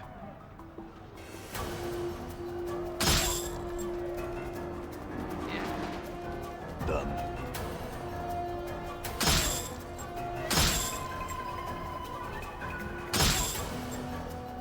Huh? Sure, why not?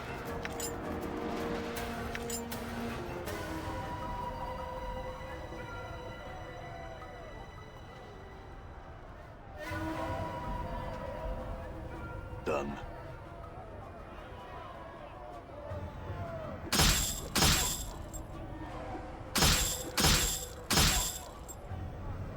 What? Good as done. I'm gone. What's up, Chief? Good as done.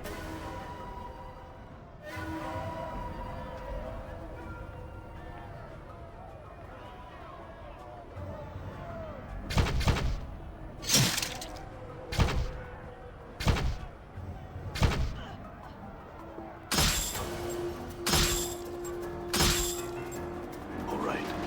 What's the word, Chief? Good as done. 1,000 copper.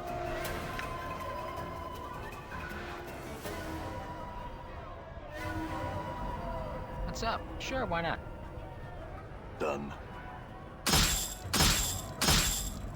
Damn it.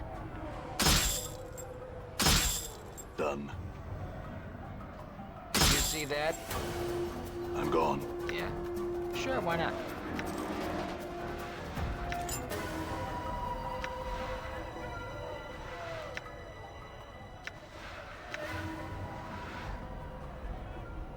I'm gone.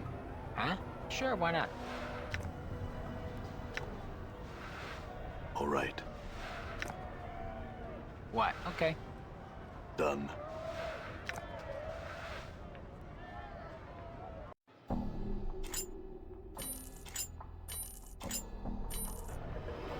I'm gone. Charm of infinite recall. I'm gone. Oops, that's a lot of them. What's up, Chief?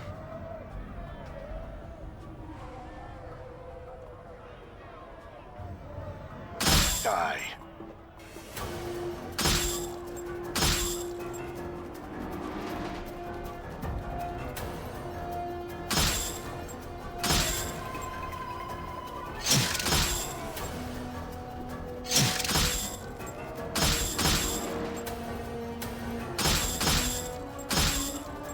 All right.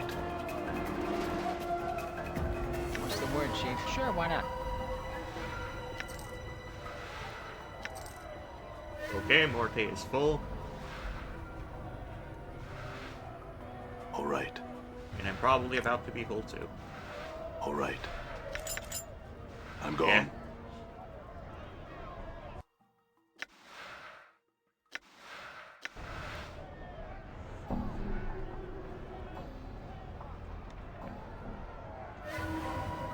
All right. What's up? All right.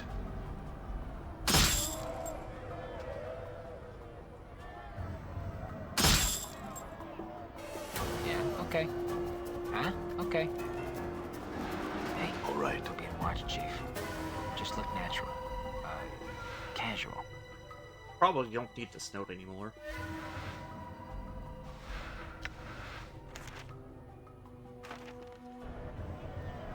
I'm gone.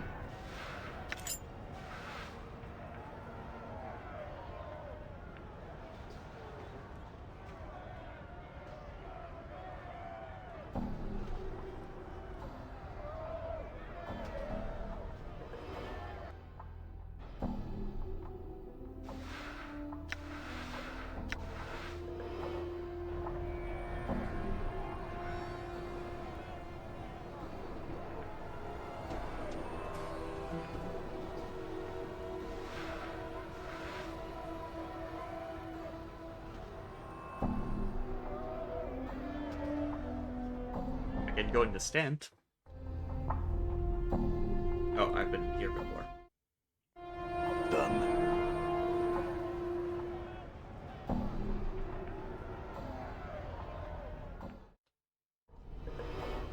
I'm gone.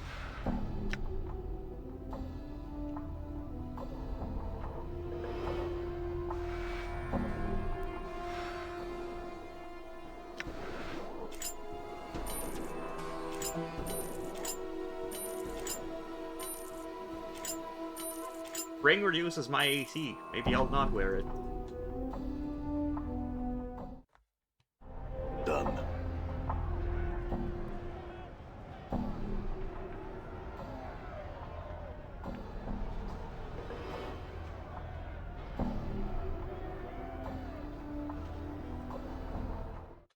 Let's see. Does the lady have anything else to say about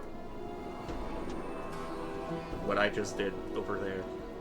Looks like the Well, Dusty's what lost is one it? of their deaders. Well, what is it? Looks like the Dusty's lost one of their deaders.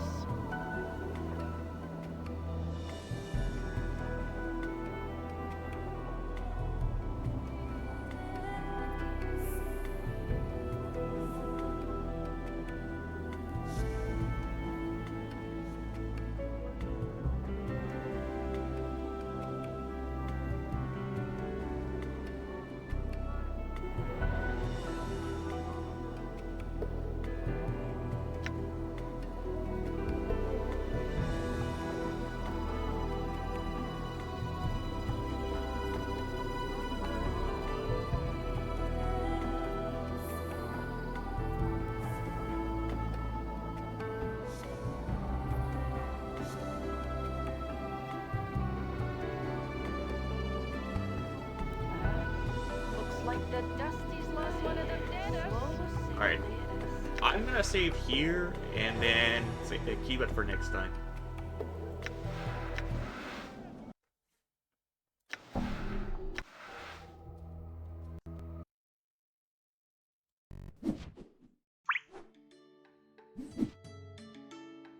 Right.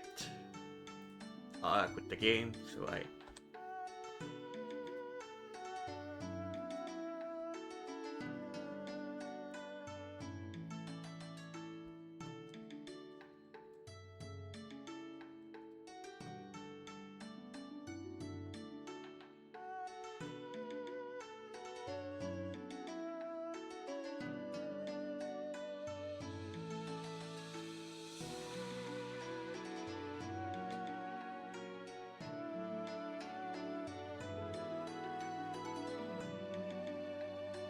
Alright, so that was the start of Planescape Torment.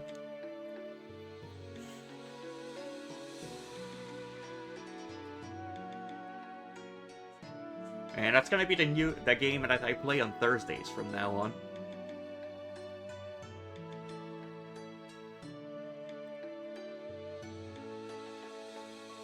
I don't know how long there will be in the game, but I surely have a good bit of content, and I just did one level up. Well, I am about to do one level up, I just don't know how to change class into mage.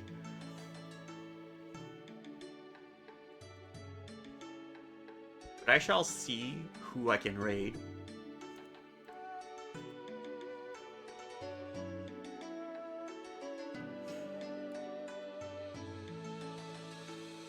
And this person's about to raid out, so not them.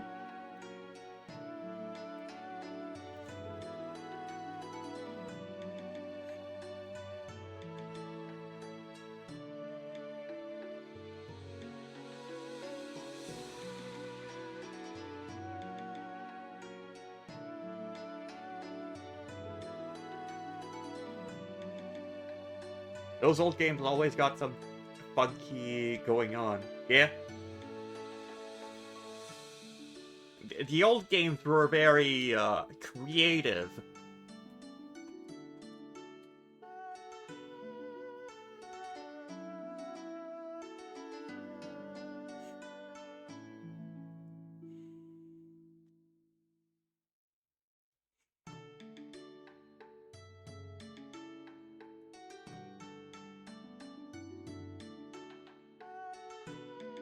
Okay, whom can we raid?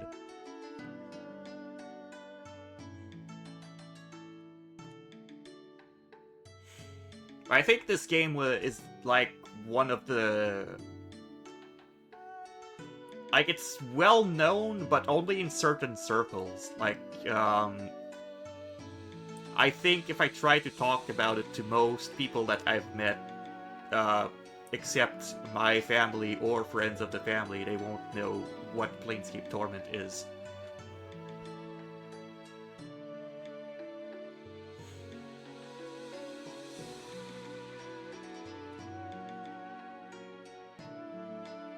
But there is going to be a lot of dialogue for me to read in that game.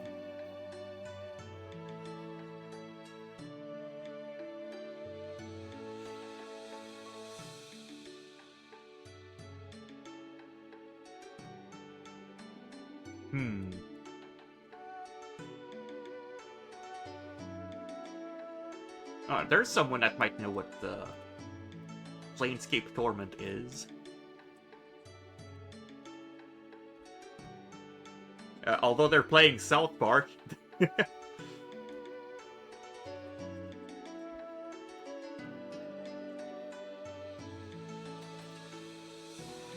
Sure, we can still go see them. Here's the raid messages. Everyone can use the first one, and subscribers can use the second. And we'll go see Jotun Red Wolf. Is there a stream, a Halloween stream tomorrow? No, I will not be streaming tomorrow.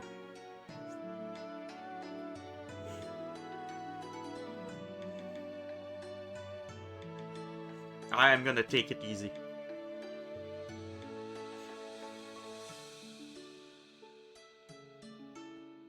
We'll go see Jotun Red Wolf.